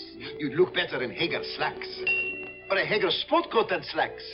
Even a Hager vested suit. A variety of outfits at prices that are easy to swallow. Voilà, monsieur. Table for one? Make that a table for 2. Hager, because looking good makes you feel good. Should have bought Mobile One. The oil that saves you gas, you know. Should have bought Mobile One. Helps you start at 35 below. Should have bought Mobile One. Engine temperature hits 500. You're cool. Should have bought Mobile One. You only change it every 15,000 miles. Mobile One, the oil that does it all. Take it from an expert. I want that man now. He will come back here tomorrow with me. You have my word. Oh, Daniel, when are you going to learn? A settler's betrayal turns the Indians against Daniel Boone. Now he must prove himself in a savage Cherokee trial or die. Young Daniel Boone, Tuesday night at 8, 7 Central and Mountain.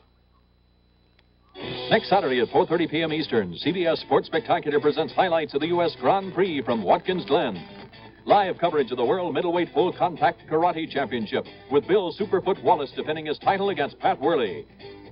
And the World's Strongest Men competition featuring the Steel Bar Bend contest. That's next Saturday at 4:30. The score 17-7 here at halftime in Los Angeles. Our halftime guest is the Vice President and General Manager of the 49ers, Joe Thomas. Joe, what about your observations in the first half? Well, you know, we looked a little better than we have. Plunkett's thrown the ball quite well, I think, in the first half, and he made 2 big plays, as you saw there, and we got the ball in there for a score, and this is very important for us. Our offense has not been moving the ball as well as we liked, and I was glad to see him move the ball somewhat in the first half. The running game has to be a disappointment to you here in the first half, though. I think right before the half, the 2-minute warning, they rushed for something like 5 yards. That's unusual with the caliber of runners that you have. Well, you know, last year they ran the ball well, and we have not, for some reason, obtained the same running game as we had last year. And what it is, I don't know. And, of course, when you're not the coach, you don't know. But we have to get that thing going along with Plunkett's passing. As I said, Plunkett threw the ball a couple of times, which pleased me very much the first half. Now, I have to talk with you, Joe, now that I have the chance to. A man that has been building winning football teams and noted for that more so than anybody in football. Starting back with the Vikings in 1960, then to Baltimore, on to Miami, and now San Francisco. Has the method of building a winning football team changed? No, it isn't, Sonny. The whole thing is a draft. If you do the right job in the draft, then you're going to build a winning football club. I know some people say, look, some clubs win all the time despite the draft. It's not the draft, it's the people who are picking who makes the difference. The draft is there for you to build a football club. So this is where you have to start. You have to do the right job there and then go from that particular spot. Of course, the big thing and the key, you always got to come up with a quarterback. And as you know, the quarterback is the key to all football clubs as far as I'm concerned. And each place I've been, we are fortunate with Tarkton and Greasy and Bert Jones.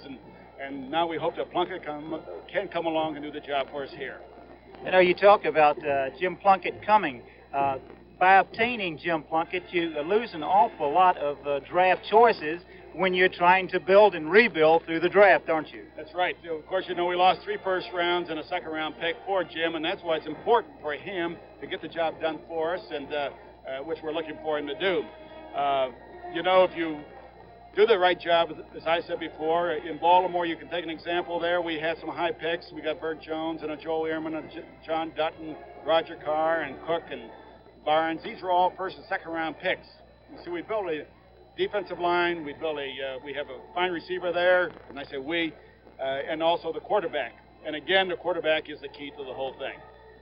What will the San Francisco 49ers go to and look for in their next draft? Well, it's hard to say. In first place, I never like to say anything because I think it hurts the player who's playing that particular position anyway. But we have a lot of times that you're drafting way in May and to make up our minds, and then you have a lot of time to make trades and whatnot. But trades are also important to come through with 1 or 2 big trades each year. Joe, thank you for stopping by, and good luck to the 49ers the rest of the season. We'll be back right after this message. Bender. Is BJ a medical imposter? That's the rumor started by a practical joker on MASH, Tuesday at 9, 8 Central and Mountain on CBS.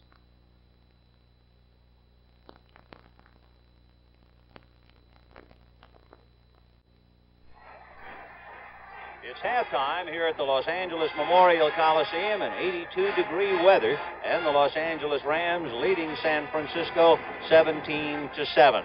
The confrontation between Joe Namath and the great front four of San Francisco. Here are some scores, as you can see, and there's a great start for that one. Kilmer to Frank Grant for a 12-yard pass, and defense has got to be playing there. Washington 7, St. Louis nothing. And for St. Louis, trying to stay alive for a big game with Dallas next week. Pittsburgh got untracked and finally came back and came from behind to beat Cleveland 28-14. I guess I was asking too much of Cleveland. They come up with 2 magnificent efforts and upsets, however you want to call it. And to ask them to beat Pittsburgh today was almost a miracle. And they have Oakland next week. Great. 21-7, Miami leading Houston in the third period. Greasy's thrown a couple of touchdown passes in that one. Interesting about Bob Greasy having that double vision trouble, and apparently he is able to survive the problem, and it must be a very difficult one. He's gone to the shades, hasn't he? A little, some glasses that he's using now, and they seem to be effective for him.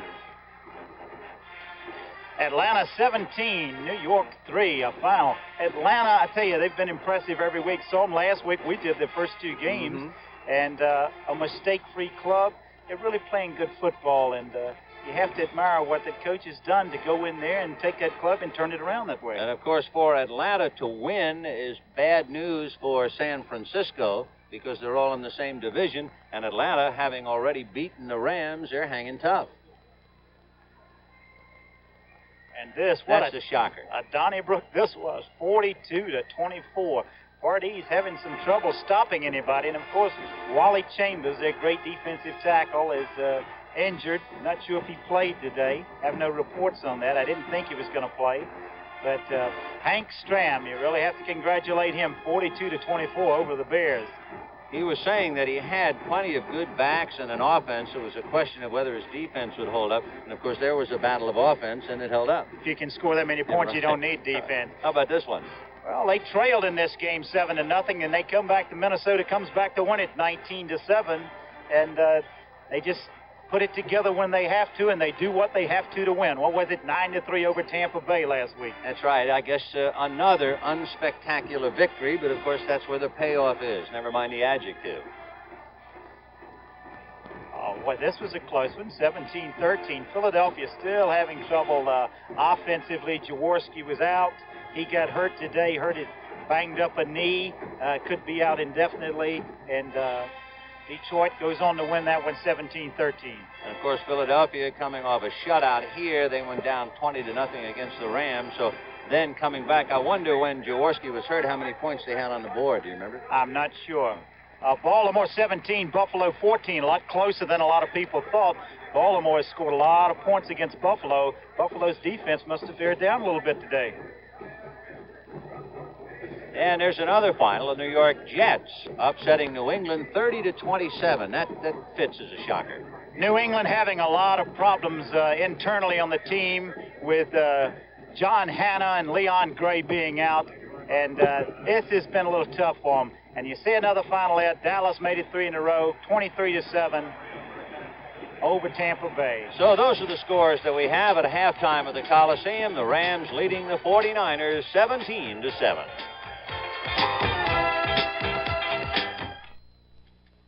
Where does your money go after you put it in your bank? Well, some of it's right here. Building your neighborhood, construction loans and home mortgages. But also with municipal bonding, money for your public parks, and money for your schools. Today, America's banks have over $80 billion invested in communities like yours.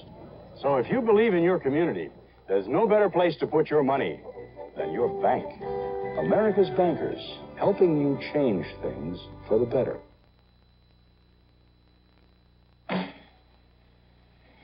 Ever get the feeling that you wanted to cut out? Go home, Mustang. Mustang. Let a Mustang take you away. Mustang, an exciting way to get from where you are to where you want to be with staggered shocks and front disc brakes. Mustang. The 78 Ford Mustang 2 Ghia. What are you waiting for? Go Mustang. So cut out. Go Mustang. A better idea from Ford. This football trophy is made of coal. It commemorates a team of miners called the Pottsville Maroon. Back then, the ball was fatter, not much different than the helmet, a piece of old leather. You went 60 minutes in a shirt and shoes, anybody's. Today's sleeker football is made for passing, and colorful uniforms cover a lot more protection. Football has come a long way, and it's all here waiting for you at the Pro Football Hall of Fame in Canton, Ohio. Don't miss it. I'm Fran Tarkenton of the Minnesota Vikings. Now, there are guidelines which help quarterbacks make good decisions. There are also guidelines which can help young people make a responsible decision about alcohol. And we've produced them on this colorful poster, which you can receive by writing Education Commission of the States, Box 687, Denver, Colorado, 80201. Making a responsible decision about alcohol is one call we should all be able to make. The preceding announcement was brought to you as a public service by the National Football League. The Rams leading the 49ers 17-7. The Rams controlling the ball and rushing better than 2-1. However, the 49ers down in points trying to play catch-up, and they have gone over that line so that they're just about ready to pass more than run, and that's very dangerous territory. There's the numbers on the first half, Sonny. The big difference has to be in the rushing yardage here right before the halftime, before the 2-minute warning. They had only 5 yards, San Francisco did rushing, and they gained that other 9 or 10 yards rushing there right at the end. But that is a big difference, the way that the L.A. defense has been able to shut down the rush. And, of course, how they're going to change that in the second half, you as a quarterback know when you're behind and you are forced to put the ball in the air, it's very tough to be successful. They disregard the rush. If they know you're going to get away from it, you try to run play action, and they know you're not running any place, so they can disregard that. And that's what makes it more difficult to throw the ball. Everything else kind of even. Namath 4 out of 8, and Plunkett 6 out of 9. Pretty close there all the way. No interceptions, no turnovers.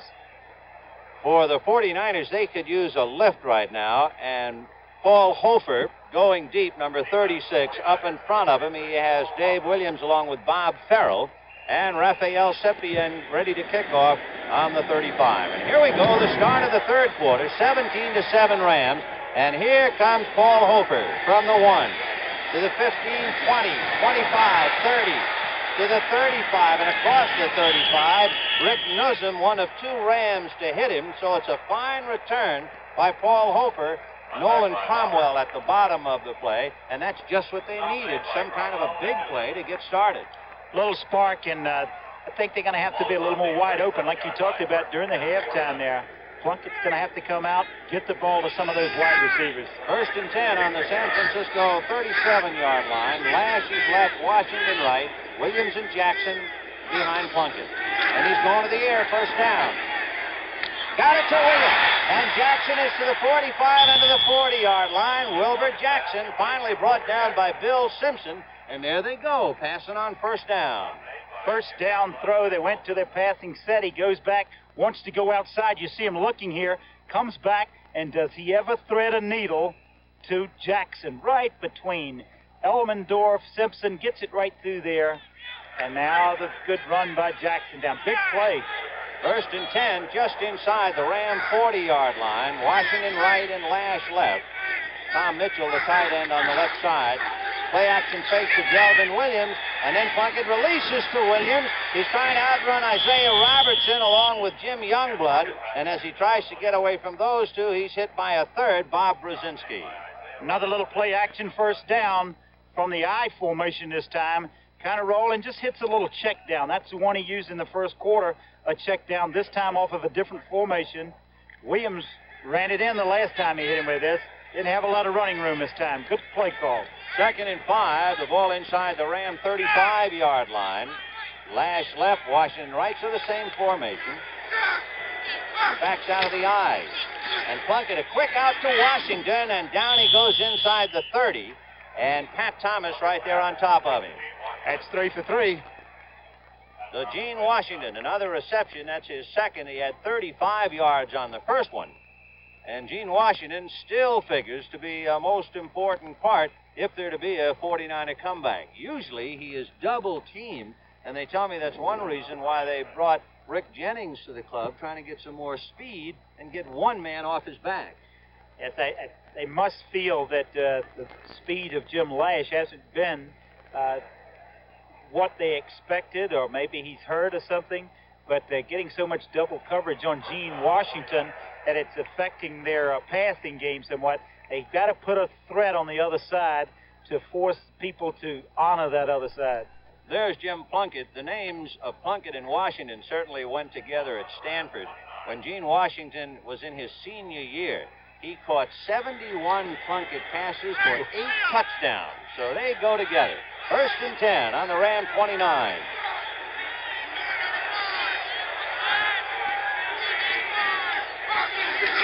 Wilbur Jackson behind and goes outside Delvin Williams, and he gets to about the 27-yard line. Williams was fighting Youngblood, and Pat Thomas made the hit.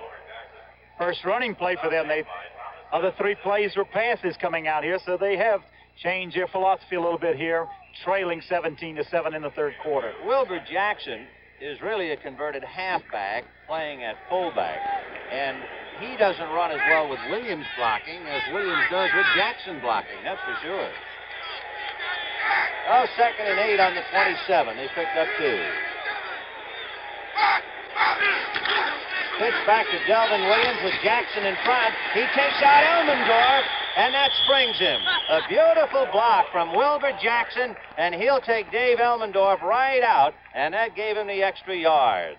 Good blocking. Here's the defensive line. Look at the blocking by Barrett working on Dreyer. They're stringing the thing out. You think the Rams have good defensive position. At the last second, Williams gets around the corner. Boy, just excellent blocking. If you can block like you, stay on your feet. The thing is, they didn't throw at people. They stayed up on their feet, and that's what made the play successful. First and 10 on the Ram 18-yard line. Washington on the left side and Lash to the right. Plunkett to Delvin Williams, trying to get behind Farnhorst, but before Farnhorst could do anything for him, why, he was taken down. As far as the numbers, Plunkett 9 for 12, 140 yards and 1 touchdown. Namath 4 for 8 for 72. McCutcheon has gained 59 yards to be the top Ram rusher. And as we've pointed out, San Francisco having trouble with their rushing game. They now have rushed Jackson and Williams for a total of 28 yards. No gain on that play, so it is second and 10. Paul Seal is now in the ball game on the left side. Ball on the Ram 18.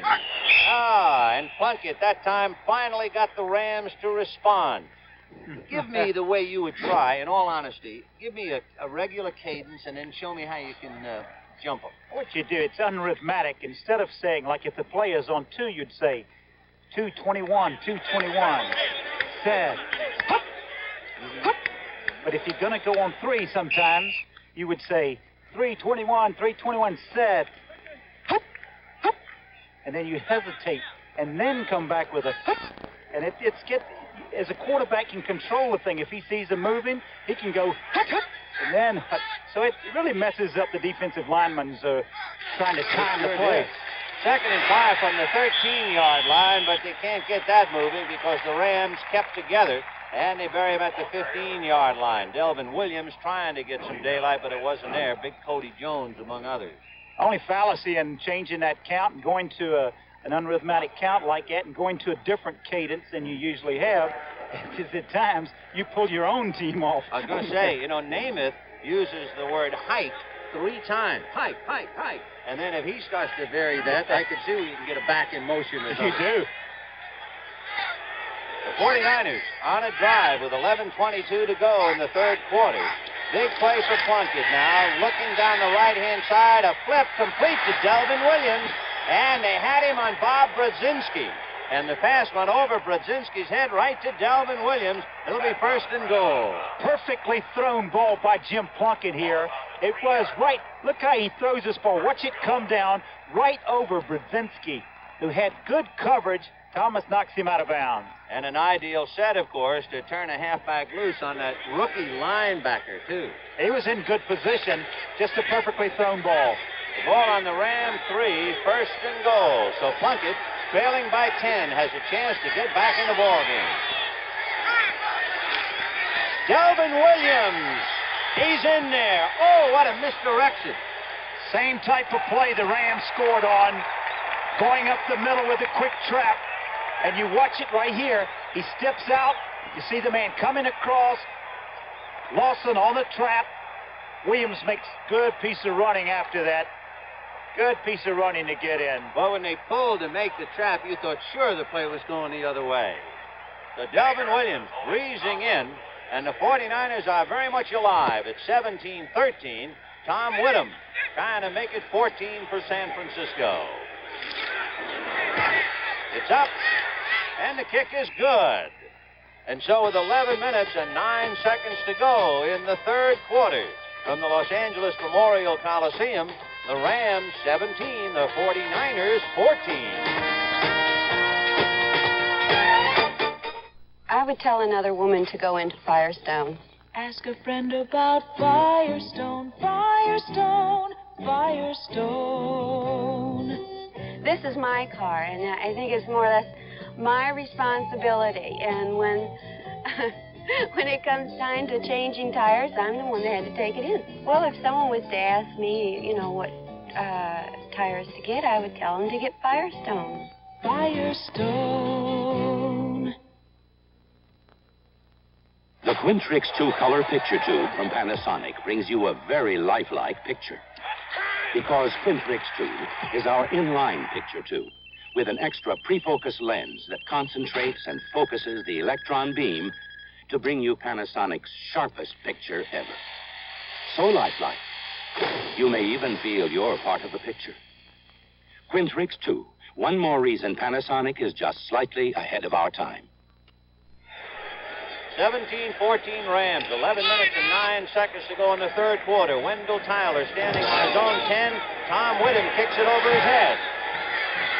Into the end zone, there will be no run back. So Wendell Tyler wisely electing to touch it down. And the Rams will take over first and 10 on their own 20. Sonny? Third period score, Denver 17, Seattle 7. So the Rams putting it in play, and a pumped-up San Francisco defensive club now. If they can stop the Rams, and quickly, or the 49ers have to believe they've got something going here. Another third period score, then, is Washington still 7, St. Louis 0. First and 10 from the Ram 20. Namath with his back split, McCutcheon and Capoletti. Jackson left and Scales right, and here comes McCutcheon. And he get out across the 22-yard line. So he picked up a couple. In case you were not with us earlier, on almost the first play of the game, Ron Jesse was injured after catching a pass and is out at least for the rest of the game. So Dwight Scales is in there in his stead, but they really miss Ron Jesse. Namath starting as he did in the first half. He had success running up the middle, and that's exactly the way he ran the first play. 2nd and 6 from the Ram 24. Scales right and Jackson left. Capoletti. Nowhere. Boy, he tested the right side of the San Francisco line, and nothing gave. Cleveland Elam, who plays right over the head of Rick Saul, is very much active in the ballgame. Elam is one of these kids who is now 251. He's gained 28 pounds since they drafted him in 1975. He's just a growing boy. Boyd Peters said he saw him, he was sitting on the bench behind Hart, and he said, move that man inside, let him play. He's a football player. 3rd and 3 on the Ram 27. Namath gonna go down. And guess who? The boy we were just talking about, Cleveland Elam, will pick him up. He is 6'4", 251, 3 years out of Tennessee State. Oh, he makes a real quick move around Tom Mack. You see the big step there. Joe didn't even have a chance to get set. He saw Elam breaking free on him, and he went down. That's the 2nd sack for San Francisco. Hardman had gotten Joe in the first half, and they are just starting to warm to the occasion. But Glenn Walker will be punting from inside his 5-yard line. Rick Jennings all alone for the 49ers at midfield, and he's going to receive it on his own 36-yard line.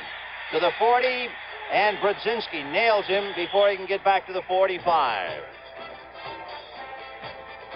So with 9 minutes and 21 seconds left to go in the 3rd quarter, the score, the Rams 17, the 49ers 14.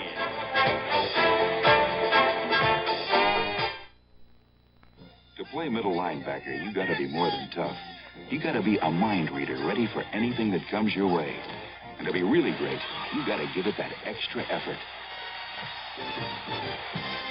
Pabst gives it that extra effort to brew the finest quality beer. That's why we have the confidence to make the Pabst Challenge. Taste and compare Blue Ribbon with any other premium beer. Taste the difference quality makes. Pabst, since 1844, the quality has always come through. The Ford in Your Future is coming October 7th. The new Ford Fairmont. A new wagon designed for today and the years ahead. The Fairmont wagon has excellent mileage ratings, but while it is trim and lean outside, Fairmont has almost 90% of the passenger space of most large wagons, and with its seat down can swallow up all this cargo. Is Fairmont the Ford of your future? Test drive Fairmont October 7th. Find out for yourself. Fairmont, the newest better idea from the Wagon Master. Sunday, Rhoda's mother, Nancy Walker, returns. Ma, you are incredible. I know. Sunday at 8, 7 Central and Mountain. John Capoletti, Heisman Trophy winner, scored his first touchdown of the year today. The Rams leading 17-14, and it's 1st and 10 for San Francisco on their own 44. Play action fake to Delvin Williams. Punt is going deep to the right side to Gene Washington, and there might be interference. There is. Pat Thomas interfering with Gene Washington. Bill Simpson was along for the ride, but I believe it's Pat Thomas guilty of the infraction. That'll put the ball inside the Ram 15-yard line. Plunkett, look at him. He really lays this one out there.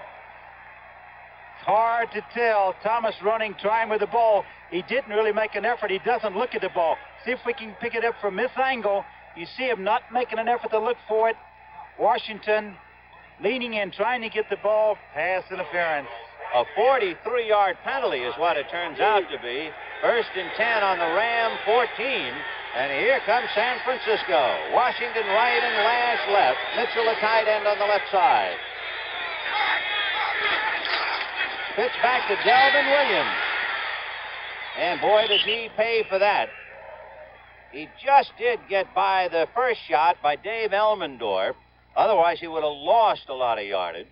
Jim Youngblood finally brought him down. The Rams were anticipating a pass again there because they came with a safety blitz. And when you run wide like that, there's a good chance you can break that thing and go all the way, but the pursuit caught up with the play then. 2nd and 7, the ball on the 11-yard line of the Rams. Washington right, Lash left. Here comes Wilbur Jackson. Flag on the play. Brzezinski chasing him, and he goes down. And there are 2 flags on the play now. The penalty, I think, against San Francisco because the flag was so early. I would assume illegal motion. It might be Jim Lash. Hey, two of them again. This is the third time we've had two penalties. Second time on San Francisco where they've had two in one play. A little motion penalty and clipping on Gene Washington, I think. Last week, we saw something like 25 penalties in the Atlanta-Washington game, remember? They have. They've had, I think, penalties up about 15% this year, but I talked with Bob Cochran at the league office. He said, look, see if we can pick up the call here if these officials fixed his... All right. 24, accept it. Backfield in motion declined. All right. So the clipping accepted. The backfield in motion declined, of course. And from the 14, they are back on the 26-yard line. So Plunkett now has Washington in a slot inside Lash left. And Seal, the tight end, on the right side. He's got Washington at the 5. Dave Elmendorf went diving over his shoulder. Gene Washington made the catch, and Bill Simpson finally lay on top of him. This is called muscling the ball in there. He comes very close to getting this picked off. You see him, he's trying to pick out Washington's running a crossing pattern, and he really hums this ball to get it in there because you see how close the man comes, coming sloughing off to make the play on the ball. Thomas just goes by. Simpson tags him down. A big play by the 49ers and by Plunkett. A 20-yard pass play. First and goal from the Rams 6. It's 17-14 Rams, and the 49ers on the move. A check now to make it third down. Pardon me, and he is grabbed from behind. We forgot about the penalties. Larry Brooks made the hit. So it was third down from the 6, as Plunkett had to recover from the penalty and got 20 of them back. So now it will be fourth down. Tom Whittem is in there, and the 49ers trying to go for the field goal and get even. Big play again, though, but you can't, I tell you, Plunkett just hung in there as long as he could. Really made a good throw to Washington to set up this short field goal try. Harrison will spot the ball on the 14, so it's a 24-yard field goal attempt by Tom Whittem.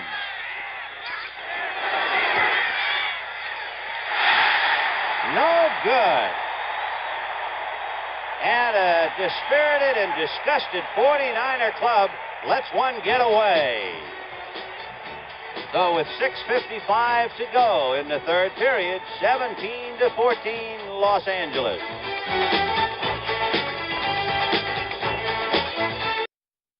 Strong is too little to cover the head of a match.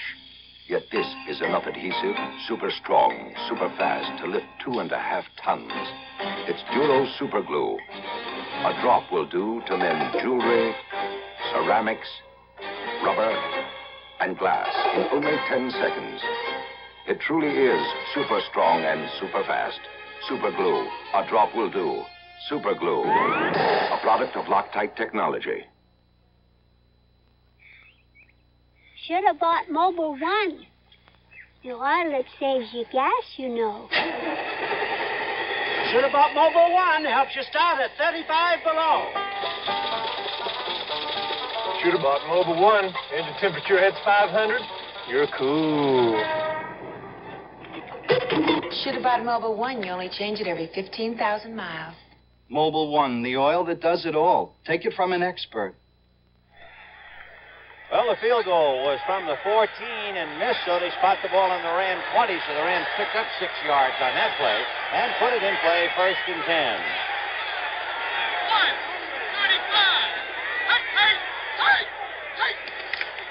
It's McCutcheon behind Capoletti and Mack, but he is caught from behind and dragged down. And it was Dave Washington who was able to get him by the back of the shoulders and bring him down. Name it, 4 for 8, and listen to the numbers for Jim Plunkett. Plunkett is 11 for 14 for 171 yards and a touchdown. They made some good throws and big plays under pressure, too. Tony Klein is in there now to give Hardman a breather. Second and 12 from the 18. Namath looking towards Capoletti, but then goes the other way to Harold Jackson at the 30-yard line. And Jackson goes down at the 32. Vanderbont hit him first. That slowed him down, and Mel Phillips came up to nail him, for sure, at about the 32-yard line. That's a big play. Watch Namath after he delivers this ball. He gets sandwiched. Oh, does he get sandwiched there. And he came up, he bent over a little bit after he got up. Like he could have been banged up a little bit. Is that a quick change of directions by Jackson? Wow, he came back to bail up. We're looking at Cleveland Elam. 1st and 10 from the 32 of the Rams. Capoletti, but there's a flag and a whistle. So let's see. A little movement in there. Was spotted. Yep. Start offense number 75. So John Williams moving. You were talking about changing the cadence and offsetting the defense, and sometimes you pay the price, and there it is. Bill presented to John Williams. Oh, offensive lineman always telling you, says, change your count, my defensive man's feeding me. He's feeding me. You change your count, and he jumps off there. So Namath having to put the ball in play from his own 27-yard line, 1st down.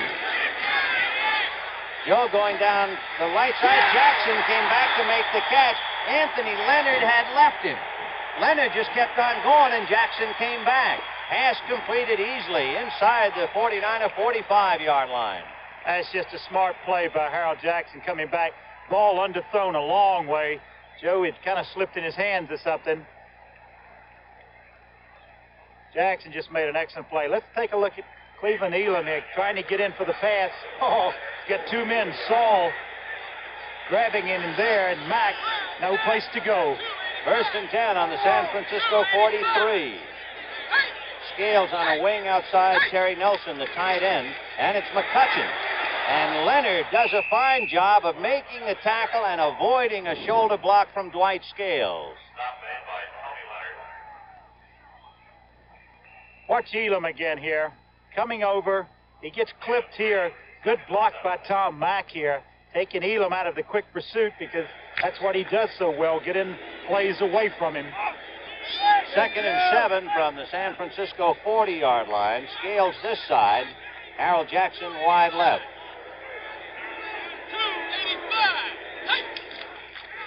The Joe going to the air. And he bounced it. Oh, good. Terry Nelson, the intended receiver, and there's a flag on the play. Again, Elam may have gotten held 2 plays before that, and I think they're going to catch him this time. Sooner or later. He's an outstanding ball player. Just as soon as you rush your passer like that, I don't think his defensive lineman don't go back. And he says... holding number 75. Oh, we got John Williams for the call, but every time they rush your passer, they come back. Well, look at him here. Little spinning action. He spins twice. That shows you the quickness that he has. And then Howard comes over. You don't think he's holding him? And every time they go back to that official, they say, look, watch that guy. He's holding me this time. He's holding him. There's Williams holding. All right, 2nd and 17. The ball at midfield. 123. Here comes McCutcheon on a draw, and Hardman got him from behind. And actually, Tommy Hart had driven in. John Williams kept hard off him, but that delay was for Hardman to come back and get him. Somebody's down. It looks like we have an injury. It might be Lawrence McCutcheon. McCutcheon, who was hit low and from behind by Hardman, and then had some other people come up and hit him high, among others Willie Harper. And so Lawrence McCutcheon banged up. He has been coming back from a hamstring and has not been 100% anyway. 3:59 to go in the 3rd quarter. Rams 17, San Francisco 14.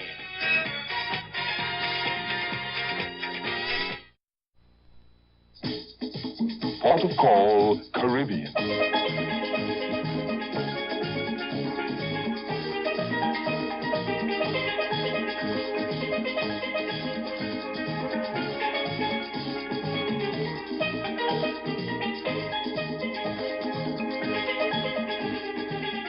The Navy. See your local recruiter or call toll-free.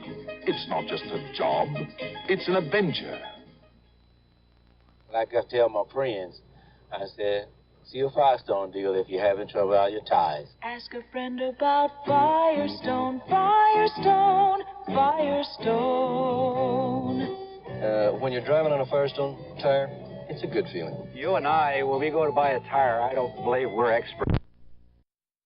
Against San Francisco. The last three throws by Joe Namath, after he took the sandwich back there, he got sandwiched by the two defensive linemen. Every ball he's thrown since then has been in the ground. He bounced one to Nelson, he bounced that one, he bounced one other one. Here's Glenn Walker punting for the Rams. Rick Jennings all alone on his 10-yard line. And a very short punt. After some great punts, Walker is short and hits it OB. And, of course, Glenn Walker had a 10-yard punt against Atlanta, and it led to the Atlanta victory over the Rams.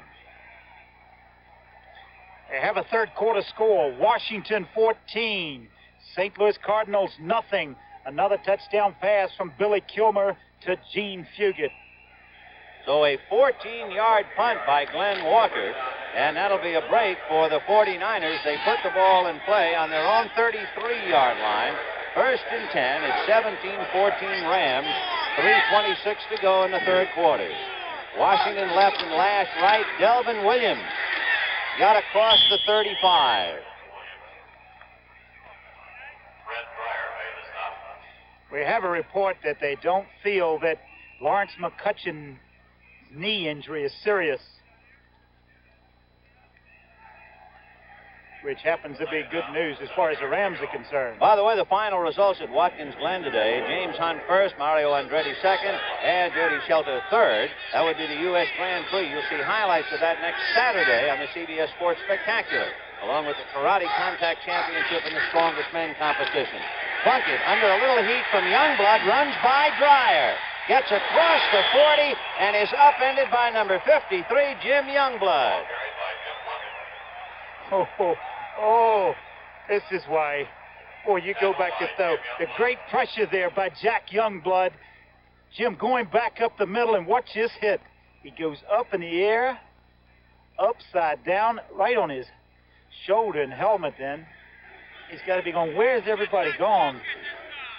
And now your coach, if he's calling the play, he sends in a long pass play, and you can't even see. So it's third and about 3 for the 49ers. The ball just over the 40-yard line, and here comes Delvin Williams. He got a block by Lawson on Elmendorf, but it wasn't enough. And on second effort, Youngblood came up to get him, and he might have just made the first down. We'll see where they spot it. Steve Lawson, who was playing hurt.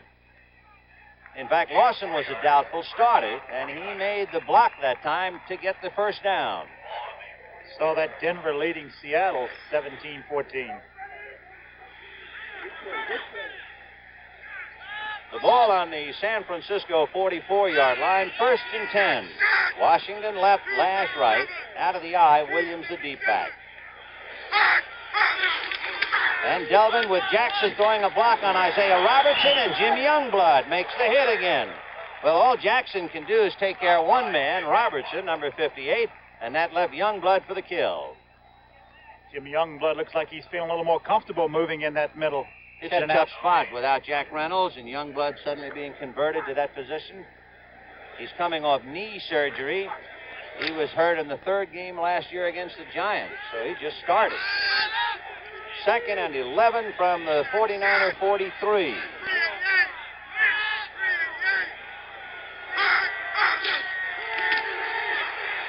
Plunkett gonna keep. He's to midfield. Flag on the play as he goes down across the 45. Bill Simpson on top of him. And there was a push and a shove, I think, against Keith Fahnhorst of San Francisco, number 71. And it was after Youngblood had already gone by Plunkett. Plunkett was running when he shoved him. He wasn't in the play at all. A real costly mistake. The 14-yard gain that has been reduced to ashes. And the penalty against Fahnhorst, number 71.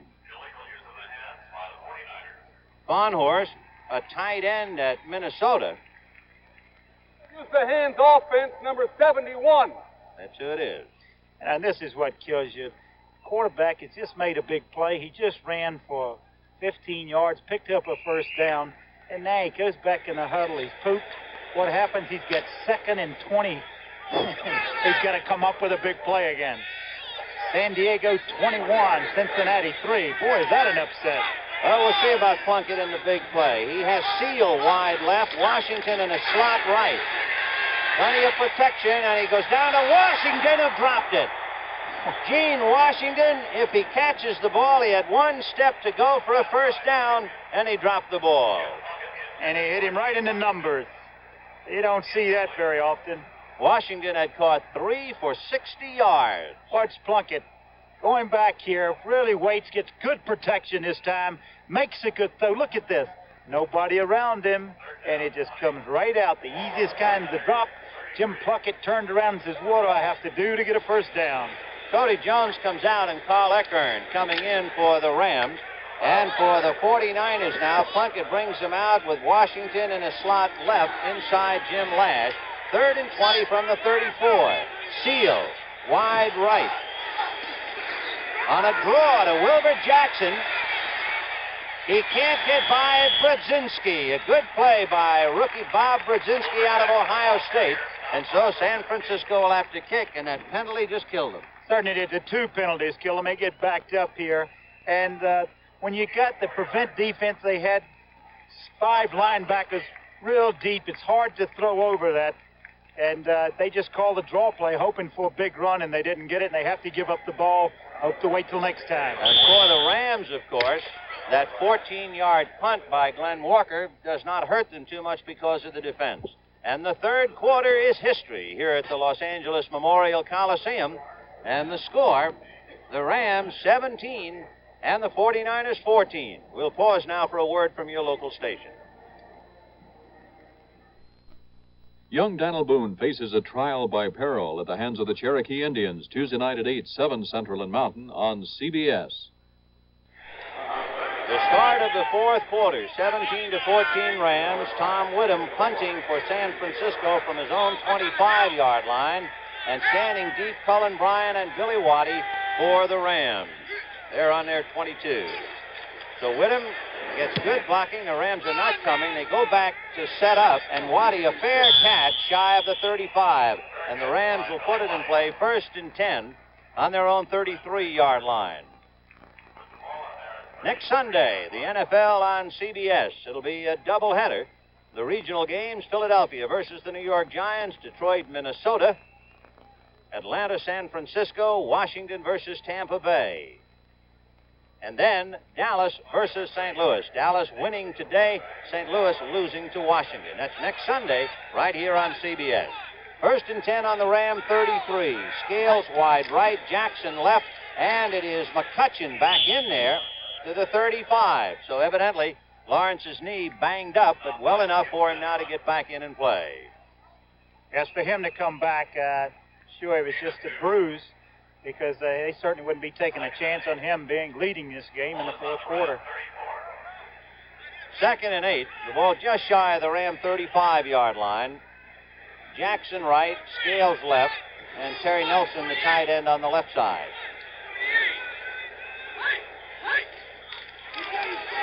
Hart trying to get at him, but Namath unlimbers and completes his pass. Anthony Leonard is all over Harold Jackson at the 45-yard line. And there's a flag in the backfield. Yes, sir. We have another flag down. Tommy Hart was putting on heat. It might have been someone trying to keep Hart out of there. That was a well-thrown ball. He had double coverage, and they beat the double coverage on a turn-in then. Offense 75, illegal use of the hands. So John Williams caught for maybe 2nd or 3rd time today. That was a pretty good rush put on by the San Francisco front 4. They have 2 sacks. Hardman has 1, and Elam has the other. If we can pick up Williams blocking here. Nope, we don't pick it up. He was outside there. Jackson right, Scales left, and Namath will try it again. And he completes it to Capoletti, who gets out to the 35 with Mel Phillips on his back as Dave Washington went flying by. Good throw, good possession, and backs out of the backfield, hooking up. This is a shorter pass to beat that rush. They beat the rush in, gets the ball off very quickly, picks up 10 yards. 3rd and about 8 for the Rams, the ball on their own 35-yard line. And the same formation with the back split. So we'll see if Joe passes with the split back formation.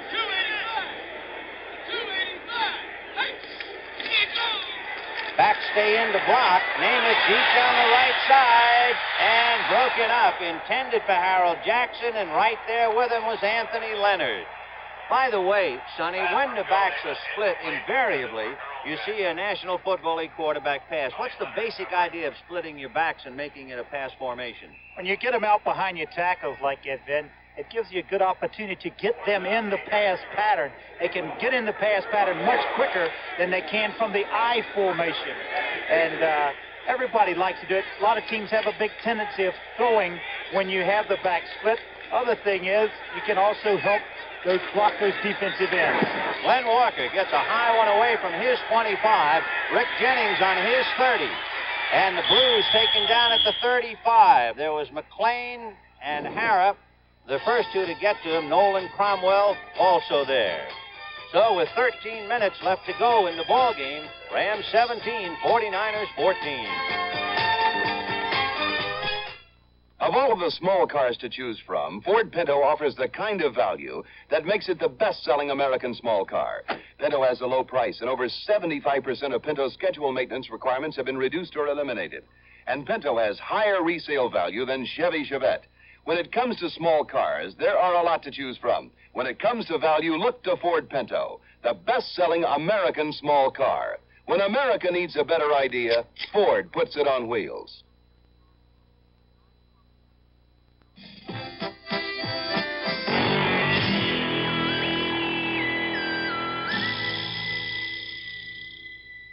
Schlitz Light. Schlitz Light beer has a third fewer calories than our other fine beer, and all the taste beer drinkers expect from Schlitz. Why does he drink that? It is his beer. It's only light beer with gusto. Schlitz Light. Beer drinkers know it took Schlitz to bring the taste to light. Someday, Archie wants to buy a business. I want to see Kelsey's bar turned into Bunker's bar. At 8:30, 7:30 Central and Mountain. The Ram bench, listen. Up here, so we got, that means we got right here, right here, Jimmy. This table, this is the other guy. Okay, right here, right here, right here, right here. We're solid on this side. You're right. Going back to the What happened? What they're talking about is punt. Picking out your man, numbering off who you take on the punt. They must have been scared. They almost got the last one blocked. 1st and 10 on the San Francisco 35.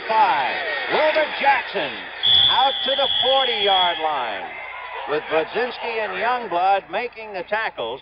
And you have to remember this 49er club had a 14-yard gain by Plunkett, wiped away on a penalty. Gene Washington dropped what looked like a cinched first down pass completion, and now they're trying to come back again. Another third quarter score, Denver 24, Seattle 13.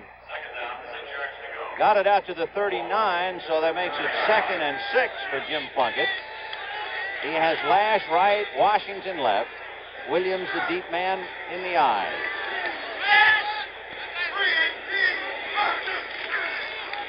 Fake to Delvin Williams, Plunkett a little lob to Mitchell, and he can't hold it. Dave Elmendorf wasn't sure, so he brought him down. Well, what a quick reaction by Jim Plunkett then. He got pressure. He was going on that little waggle where he throws a check down. Had Mitchell coming across, and he just kind of pushed it to him. Mitchell couldn't hold on to it. Tom Mitchell, 10-year man out of Bucknell. He's an interesting man, a scratch golfer. He's got a pilot's license. He owns a golfing complex. Got a lot of irons in the fire. Paid attendance, 55,466, and they see 3rd and 6 on the San Francisco 39. Washington right, Lash left. Plunkett with Youngblood trying to get to him, and it is not intercepted, but it was that close. Bill Simpson had his hands on it. Couldn't come up with it. Well, that's when you go off the field saying, boy, am I glad I made a bad throw. That's right. If he had gotten a little bit higher, Simpson has himself an interception. And a touchdown. So Bill Simpson, the Huck Finn of the Rams, just came up a buck short. And now Tom Whittams will be asked to punt from about his own 27-yard line. Skip Vanderbunt is back there to block for him. And Billy Waddy standing all alone on his 25. And the punt is blocked by Bill Simpson. Picked up by Jim Jodat and run out of bounds. So if Simpson can't intercept it, he blocked it. And not only that, they got a penalty on the play for hitting Jodat out of bounds. Simpson coming in from the left side. Vanderbunt tries to pick him up. Simpson went right by Vanderbunt and blocked Whittam's punt. Here it is again. You see the block. Oh, that's great hustle. That's something you work on all week long. Great hustle. And they're also going to get a penalty on this thing. That's something for Simpson, who was frustrated on the interception, to come right back breathing fire and block the punt. And then add a little fillip to that. The penalty will put the ball on the 15-yard line. It was on the 30-yard line. Unnecessary roughness, number 41 on the defense. That's first down. So Mike Balderson, a rookie out of Washington, guilty of unnecessary roughness. And the Rams get a big slice of cake. First and 10 on the San Francisco 15-yard line on a block punt by Bill Simpson. Harold Jackson left, White Scales right, Capoletti and McCutcheon in the I. Second man, McCutcheon, across the 10 and down to the 8-yard line. McGill had to come up and hit him along with Vanderbunt. Right at the good blocking at the point of attack then by Williams and Dennis Howard. Rich Saul really blew him out. Big hole again. So the ball on the San Francisco 9. That will make it 2nd and 4. Jackson left, Scales right. Terry Nelson on the right side. Here comes Capoletti, but he bumps into Tom Mack, and he is drowned under 49ers. He was trying to follow Tom Mack, and Mack couldn't get the block off. So then when he tried to peel off and go around, no way. He gets slowed up in the backfield here a little bit, has to bounce out of it, and then pursuit catches up with him. Good hustling defense. Third down, looks like Joe coming in with their second tight end. Charlie Young's coming in. He got the ball down to the 7-yard line, so that was a pretty good effort. It makes it 3rd and 2. Young on the right side, Nelson on the left, Scales on the wing left. McCutcheon. And he bounced away from Bruce Taylor at the 5-yard line. The whistle blows the ball dead. McGill and Washington finally hit him, but it was Bruce Taylor who had the shot to ruin the play. And that's enough for a 1st and goal for Los Angeles, leading 17-14, 10:30 left to go in the game. They're really taking advantage of their scoring opportunities. They started on the 15-yard line early on a good punt return. Now they're coming up with this. The 1st and goal, Scales on the right wing. 2 tight ends. Capoletti grabbed by McGill, and Ralph McGill was able to grab him by one arm and hold him up. Oh, good defensive charge in. Excellent defensive charge. They beat the Rams off the ball then and kind of took them off and stacked everybody up. Gee, that Ralph McGill is amazing. A couple of years ago, he was kicked in the head by Tom Dempsey, and everybody feared for his life. He had a concussion last year that put him out of action for 4 weeks, a neck strain last week. Here he is. And he's been all over the field today making big plays. 6-year man out of Tulsa, Ralph McGill. 2nd and goal for the Rams.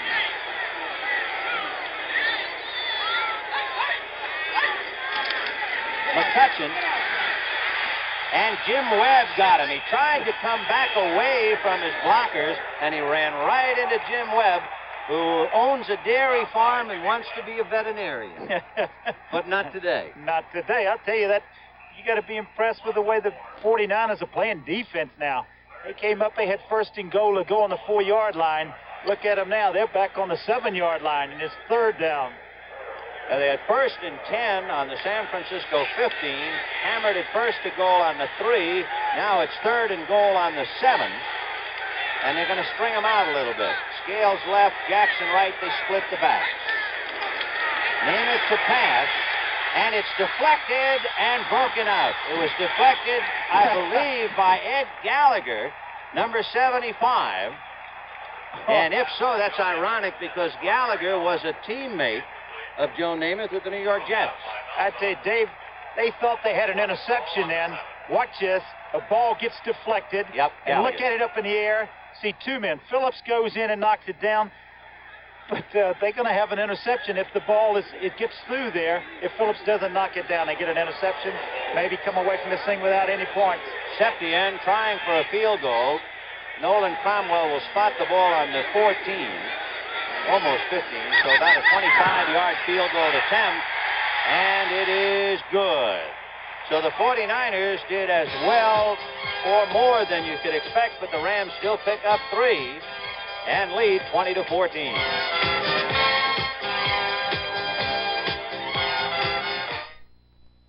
Wherever you may roam, you'll find our name is known. You can trust a Delco. Thanks, Delco. Delco Freedom Battery. When things are getting thick and you want to start real quick, you can trust a Delco. Thanks, Delco. Delco Freedom Battery. They've got the stuff when the starting's tough. You can trust a Delco. Thanks, Delco. Delco Freedom Battery. Delco Freedom. Thanks, Delco. You get to be the superstar in renting car when you've got the kind of people who can get things ready, even before you get there. Hertz has more of them than anyone. People who want to get their job done fast and who can put out that extra effort when things get busy. Go, Hertz, go. People who know the most important thing is getting each customer away fast into a reliable Ford or other fine car. Come to Hertz. The superstar in rent-a-car. You know it. 8 minutes and 53 seconds left to go in the ball game. And picture postcards from Los Angeles. The Rams kicking off to the 49ers, and it'll be Paul Hofer out of the end zone. He got away from Al Cowlings and goes out at the 25. Al Cowlings hit him at the 15, and he just brushed him off. A good return by Paul Hofer. His second good return. You'll see Cowlings, number 70, in a moment. Yeah, watch him come up. He follows his wall of blockers, cuts to the outside. There's Cowlings missing the tackle. He gets around, and you see how hard he is to bring down. He almost broke another tackle. First and 10 on the San Francisco 26-yard line. Washington right, Lash left. Jackson and Williams going all the way back there behind Plunkett. Jim unloading, bobbled, and intercepted by Brudzinski. The ball was caught by Williams, popped out of his arms into the hands of Bob Brudzinski, the rookie linebacker from Ohio State, and they're mobbing him. And what an alert play he makes here. You watch your rush on Plunkett.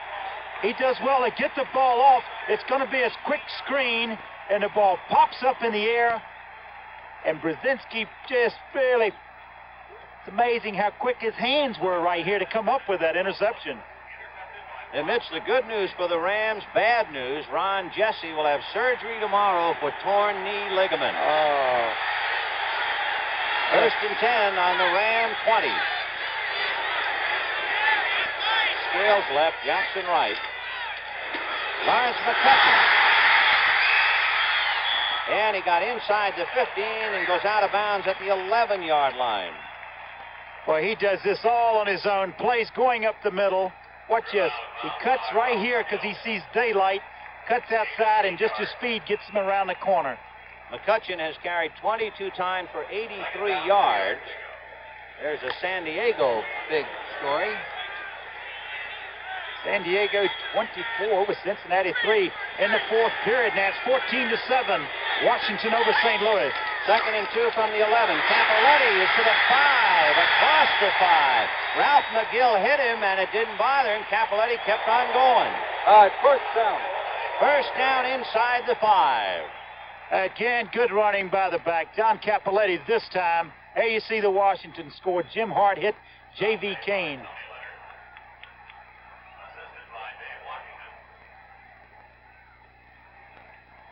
Charles Young, the tight end on the left side.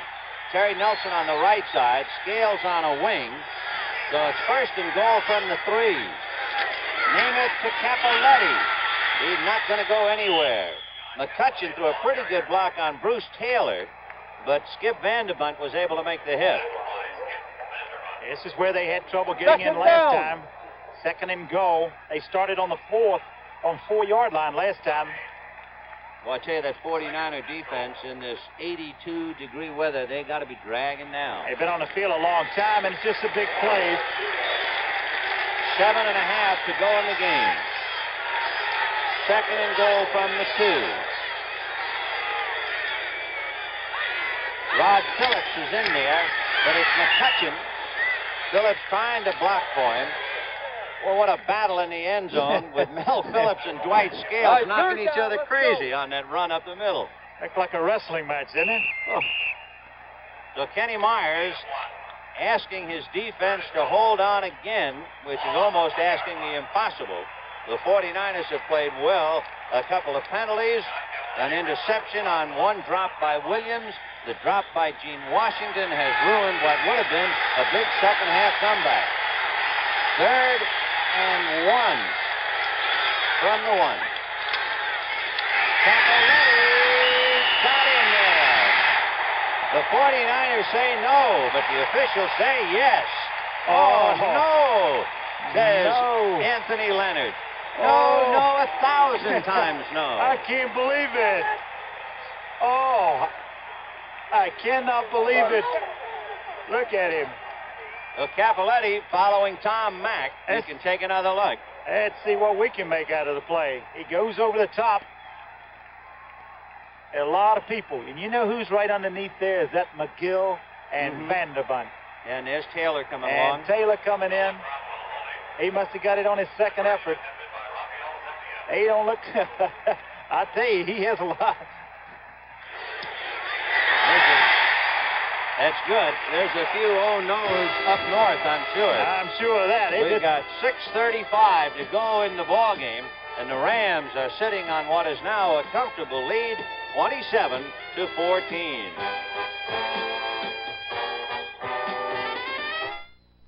Inside this new Firestone radial tire is an improved steel cord with 5 million miles of developmental testing. Where once we used 5 strands, we now use 10 strands of steel. 7 around 2, wrapped by 1. A cord construction so important, Firestone named the tire for it. 7, 2, 1. The new steel-belted radial 721. Now, from Firestone. Leslie Caron for Color Track by RCA. In Gigi, my brooch was blue, the leaves were green, and my gown was lavender lace. If these colors don't look right to you, you should know about Color Track from RCA. Getting the color right is what Color Track is all about. It actually adjusts the colors and locks them on track. Before you see the color track system grabs it, aligns it, defines it, sharpens it, tones it, and locks the color on track. RCA is making television better and better. Leading 27-14. Raphael Septien ready to boot it off. The Rams covering 19 yards in 5 plays with Capoletti bringing it over. Paul Hofer will let it kick and stay. So Septien, who has been kicking him into the end zone since joining the Rams, kicks another one through, and it'll be 1st and 10 from the 20 for San Francisco. 5 plays, 19 yards. Remember the big play, the pass to Delvin Williams. It popped out of Williams' arms, picked off by linebacker Bob Brzezinski, and then the Rams finally punched it over. Again, taking advantage of scoring opportunities, coming away with points. Sign of a good football team. 1st and 10 from the San Francisco 20. Lash right, Washington left.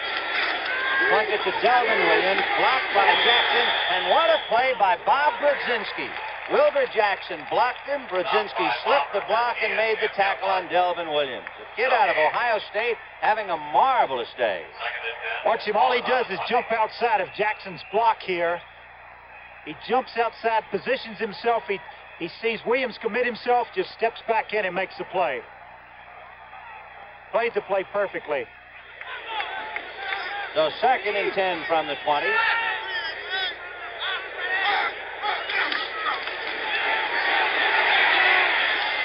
Plunkett completes a Paul Seal at the 30, and he gets almost to the 35-yard line.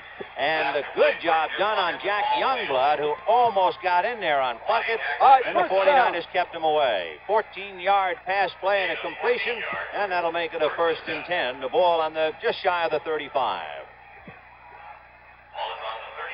A lot of pressure on Plunkett now. He's had an outstanding day, 12 out of 19, 185 yards. And he's had him dropped. He's had him knocked up in the air and intercepted. He's had everything happen to him.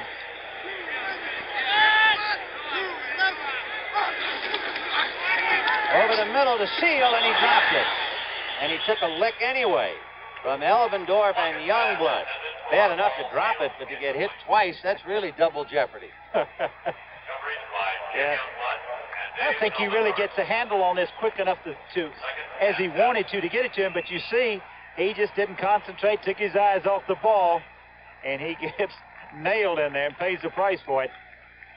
You're going to get hit like that, you might as well just catch the ball anyway. You're going to suffer. 5 minutes and 10 seconds left to go in the ball game. 2nd and 10 from the 34. Youngblood taking the heat. Now Dreyer chasing him, and he'll go out of bounds before Isaiah Robertson can get in a lick. And we have another little penalty, a little shove by the offensive lineman. Same guy, 71. Same guy. 71, you grabbed him first for the big discouraging to hear, isn't it? Same guy, 71, if you're 71. Yes, it is. Youngblood had beat him around the outside, and he didn't have much choice. You have to decide right. Illegal use of the hands offense, number 71. So Keith Bonhorst, a big man, 6'6", 263 pounds, coming off thyroid surgery, only 25 years old, out of the University of Minnesota, where he played tight end. You have to decide what you're going to do then, whether you're going to push him or let your quarterback get killed. 2nd and 20 from the 49er 24-yard line.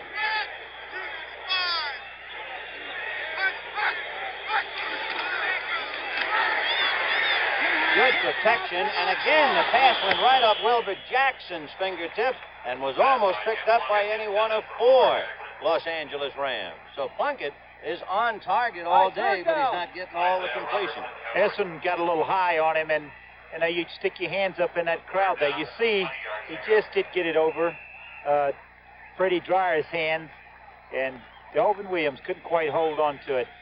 He had both backs crossing there, Jackson and Williams. Yes. San Francisco, and talking with their coaches, they got to believe in themselves a little more. Got to believe they can win. 3rd and 20 from their own 24. 4:58 left to play. Plunkett is short. It's picked up by Rod Perry. He laterals to Bill Simpson, who's at the 20, 15, 10, 5, 4-yard line. Rod Perry intercepted and lateral to Bill Simpson, who carried it inside the 5. And what a day for the 49ers. Let's take a look at it. Plunkett trying to muscle it in double coverage. I tell you, my hat goes off to him because this is tough. He's been put in that position all day of having to come up with a big play. A lateral off to Simpson, down the field. And what happens here? Oops, back down in scoring position again. The pass intended for Jim Lash, and there were 3 Rams there. Elmendorf, Perry, who finally caught it, and Simpson at the other end of the lateral, and it's 1st and goal on the 4, and the 49er defense now have to have their tongues hanging out. McCutcheon. I tell you what, it's a tough break for the 49ers. They just put themselves the costly penalties, set them back and set them back. I'm sure that man standing right there says, oh, what kind of field position am I getting? I start on the 10, I start on the 7, the 15, the 14. Yeah, he's playing with house money. Yes, he is. Rod Phillips coming into the backfield now to give Capoletti a breather. Nelson and Young, the two tight ends. Second down. And it's McCutcheon. He's in there, Lawrence McCutcheon for the touchdown. And a bone-weary 49er defense has just about had all the air let out of the balloon now. We have 4 minutes to go, and the Rams have this one with a lock on it. Anybody in there? You can see it right here. It's just they've been pounding on him and beating on him and beating on him. Capoletti leads.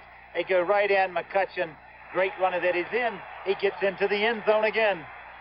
So it's 33-14 Rams. Septien trying to make it 34. It's up. She's good. You know, we talk about Joe Namath calling plays. It's easy to call plays inside the 20 all the time.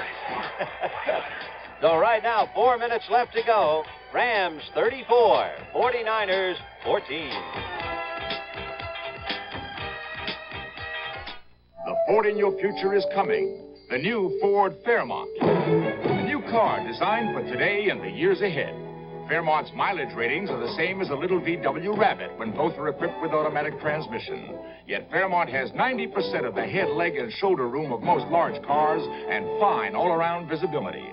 This kind of room is combined with the highest mileage rating in its class. Test drive Fairmont October 7th. Fairmont, the newest, better idea from Ford. When do you say Budweiser? After we find one more mile an hour. When do you say Budweiser?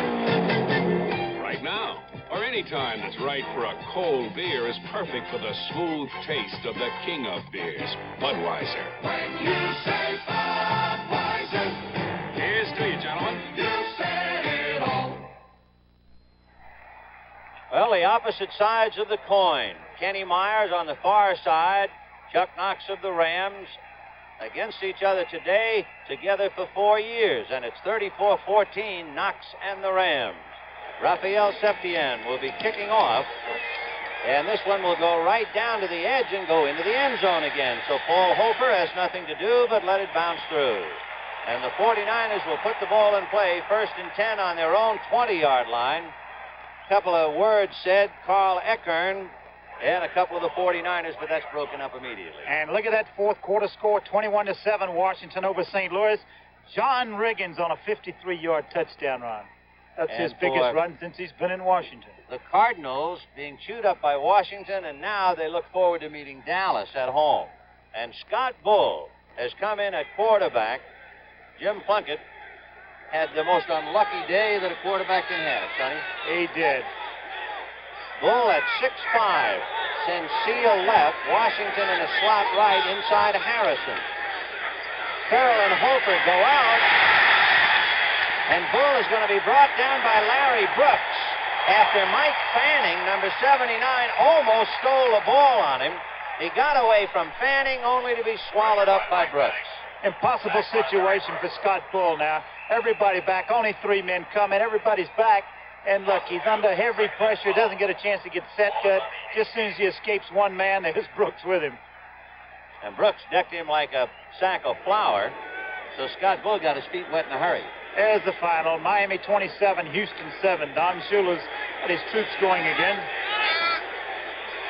2nd and 12 from the 18.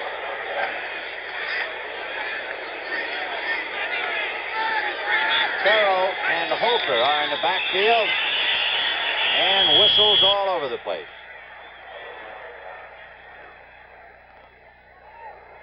(34-14) Rams, 3 minutes and 16 seconds left to go in the game. Delay. And a delay of the game. Offensive delay. 5-yard penalty against the 49ers. So this has been a mistake-riddled second half for a 49er club that was not only in the game, got to 17-14. Had a chance to tie it with a field goal, and from then on, it's been mistake after mistake. It's put them in the hole. 2nd and 17 from the 13.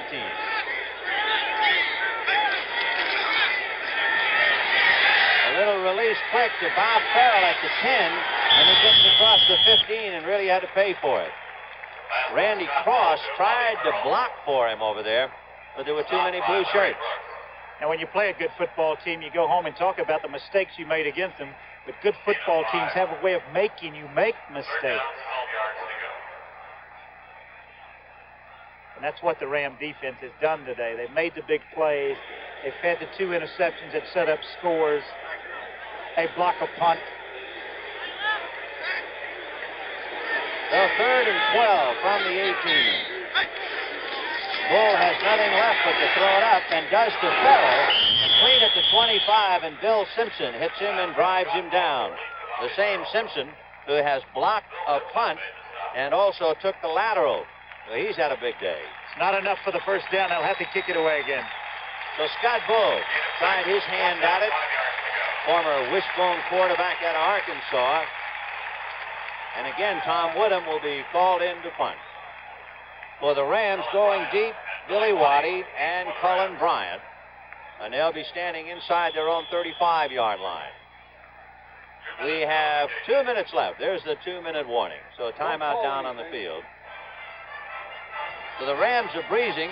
They are sitting on top of a 20-point lead, 34-14.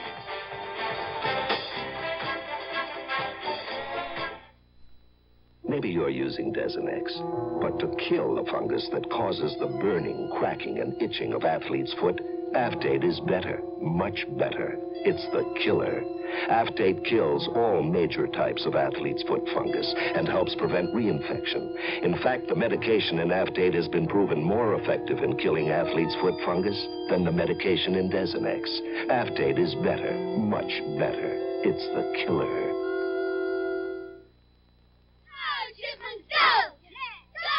Cold night, Bob. Did you put in the Prestone antifreeze? Prestone, Prestone. Who needs Prestone? Prestone. You need Prestone. If your antifreeze is worn out or you don't have enough, you could be in trouble. So put in a fresh fill of Prestone, too, to prevent corrosion and freeze-ups. Prestone!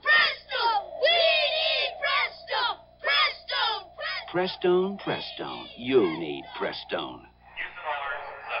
With 2 minutes left to go, the Rams leading the 49ers 34-14.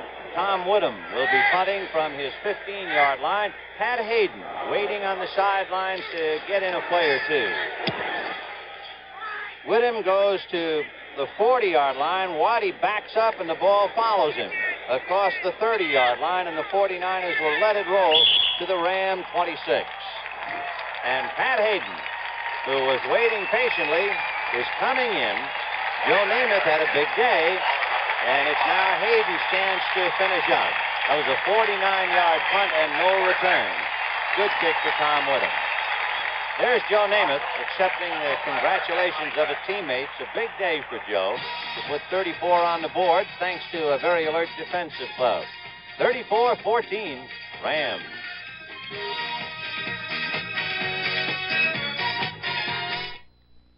Want to cut your fuel bills? Whether your house is new or old, put insulation everywhere. It can save you money. Your attic, you need a 6 to 12-inch blanket of pink Owens Corning fiberglass. Walls, full insulation. Unheated crawl space, insulate below the floor. Live where it's cold, insulate basement walls. See your Owens Corning fiberglass supplier to learn all about insulation. Insulation is cheaper than oil. Fred, you're getting married. You gotta look great, so stop shaving. It's better to get stroked in the morning. The Bic shaver? The Bic shaver is so responsive it doesn't shave you, it strokes you. I'm gonna get stroked like this every morning. And the Bic shaver's cheaper than blades, yet it's a blade and handle in one. Fred, marriage agrees with you. Well, he really got stroked this morning. The Bic shaver, lots of great shaves from just one Bic shaver. Then it's time for the next. So don't shave, get stroked in the morning. We have a minute and 48 seconds left to go in the ball game. Pat Hayden takes over. 1st and 10 on the Ram 25. Final score, San Diego 24, Cincinnati 3, another upset. Wendell Tyler out across the 25 to the 27. So Hayden, the boy from SC, giving the football to the boy from UCLA. And it was Ed Bradley out of Wake Forest who made the tackle. Yeah, Hayden just trying to run the clock out, unless he wants to just put one up for no particular reason. You better have a reason. Well, I mean, look, what are you proving by putting one up in a situation like this? Right. 2nd and 8 from the 28. Waddy is wide right. Scales playing just outside Charles Young. And here comes Wendell Tyler, and there goes Wendell Tyler. With Klein and Cook and Mel Phillips and Bruce Taylor. That is so Hayden turn around, take a little quick look at the clock and decide what he wants to do here. He may decide to go a little one here and see what happens. Wendell Tyler, who just carried the ball, was the all-time UCLA rusher with over 3,000 yards. So he's a familiar name around these parts. 3rd and 7 from the 29. He's got his back split. 3:35. Phillips and Tyler are the backs.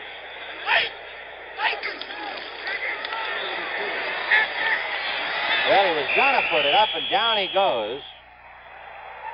So Pat Hayden is swallowed up. Tony Klein got in there. Doug France had his hands full with Big Bill Cook. There are the credits of the producer and director, Howard Reichsteiner, Duke Strook, Ray Ball. We are hoping to bounce all the way across country in a moment. There's a timeout down on the field. The Rams sitting on top of a 34-14 lead. Pat Hayden finishing up the ball game after Joe Namath had a fine day. Another final score. Yes, another final. Denver 24, Seattle 13. Well, that Denver team doesn't give up many points, do they? They're stingy. Glenn Walker has had a lot of good punts and one bad punt of 14 yards, but the Ram defensive squad bailed him out of that one. So Glenn will be punting. Carl Eckern is back to help blocking. And Rick Jennings standing on his own 40-yard line for San Francisco. And it's off to the side and goes out around midfield. In fact, it will go out on the 46-yard line, and there's a fight on the field, or at least a difference of opinion. Balderson is pushed away by Dale Mitchell. That's a nice way of putting it. Yes. A difference of opinion. That's all it was. Washington got a 41-yard field goal with 2:34 left in the fourth quarter. They now lead 24-7 over the Cardinals. You know what the argument is between these two clubs? What's Whether fog is better than smog. Which is? Well, the ball is on the Ram 46-yard line. We have 13 seconds left to go. Scott Bull is in there. Gene Washington wide left, Kenny Harrison right. Hofer and Terrell are the backs. This ought to be the last play. And Bull down the middle completes it to Seal. Eckern hits him, and that should be that. So the 49ers finished the game on a completed pass, but they didn't have very many high spots in the second half. As we mentioned, they got to 17-14 and had a chance for a field goal to tie it up and missed it. They had several opportunities backfire, and an alert Ram ball club, either an interception and a lateral or a blocked punt, and they were able to pile up the lead and sit on top of it. Well, Bull will have one more play with 3 seconds to go. Harrison right, Washington left. And Bull is dragged and fumbled. Keith Farnhorst fell on the ball. It was Jack Youngblood who stripped the ball from him. Farnhorst recovered, but it's all over. So the Los Angeles Rams grinding out a 34-14 victory. A combination of very good offense and defense for the 49ers. Close but no cigar, and they couldn't overcome the Rams and their own mistakes. Chuck Knox and Kenny Myers saying goodbye to each other. They were very close for 4 years here. Today they were ahead of, and it was the Rams who come up 20 on top, 34-14. That's the final from the Los Angeles Memorial Coliseum. Now, this is Vin Scully for Sonny Jurgensen saying goodbye from the Coliseum in Los Angeles. Now let's join Pat Summerall and Tom Brookshire for the conclusion of the St. Louis-Washington game in Washington, D.C.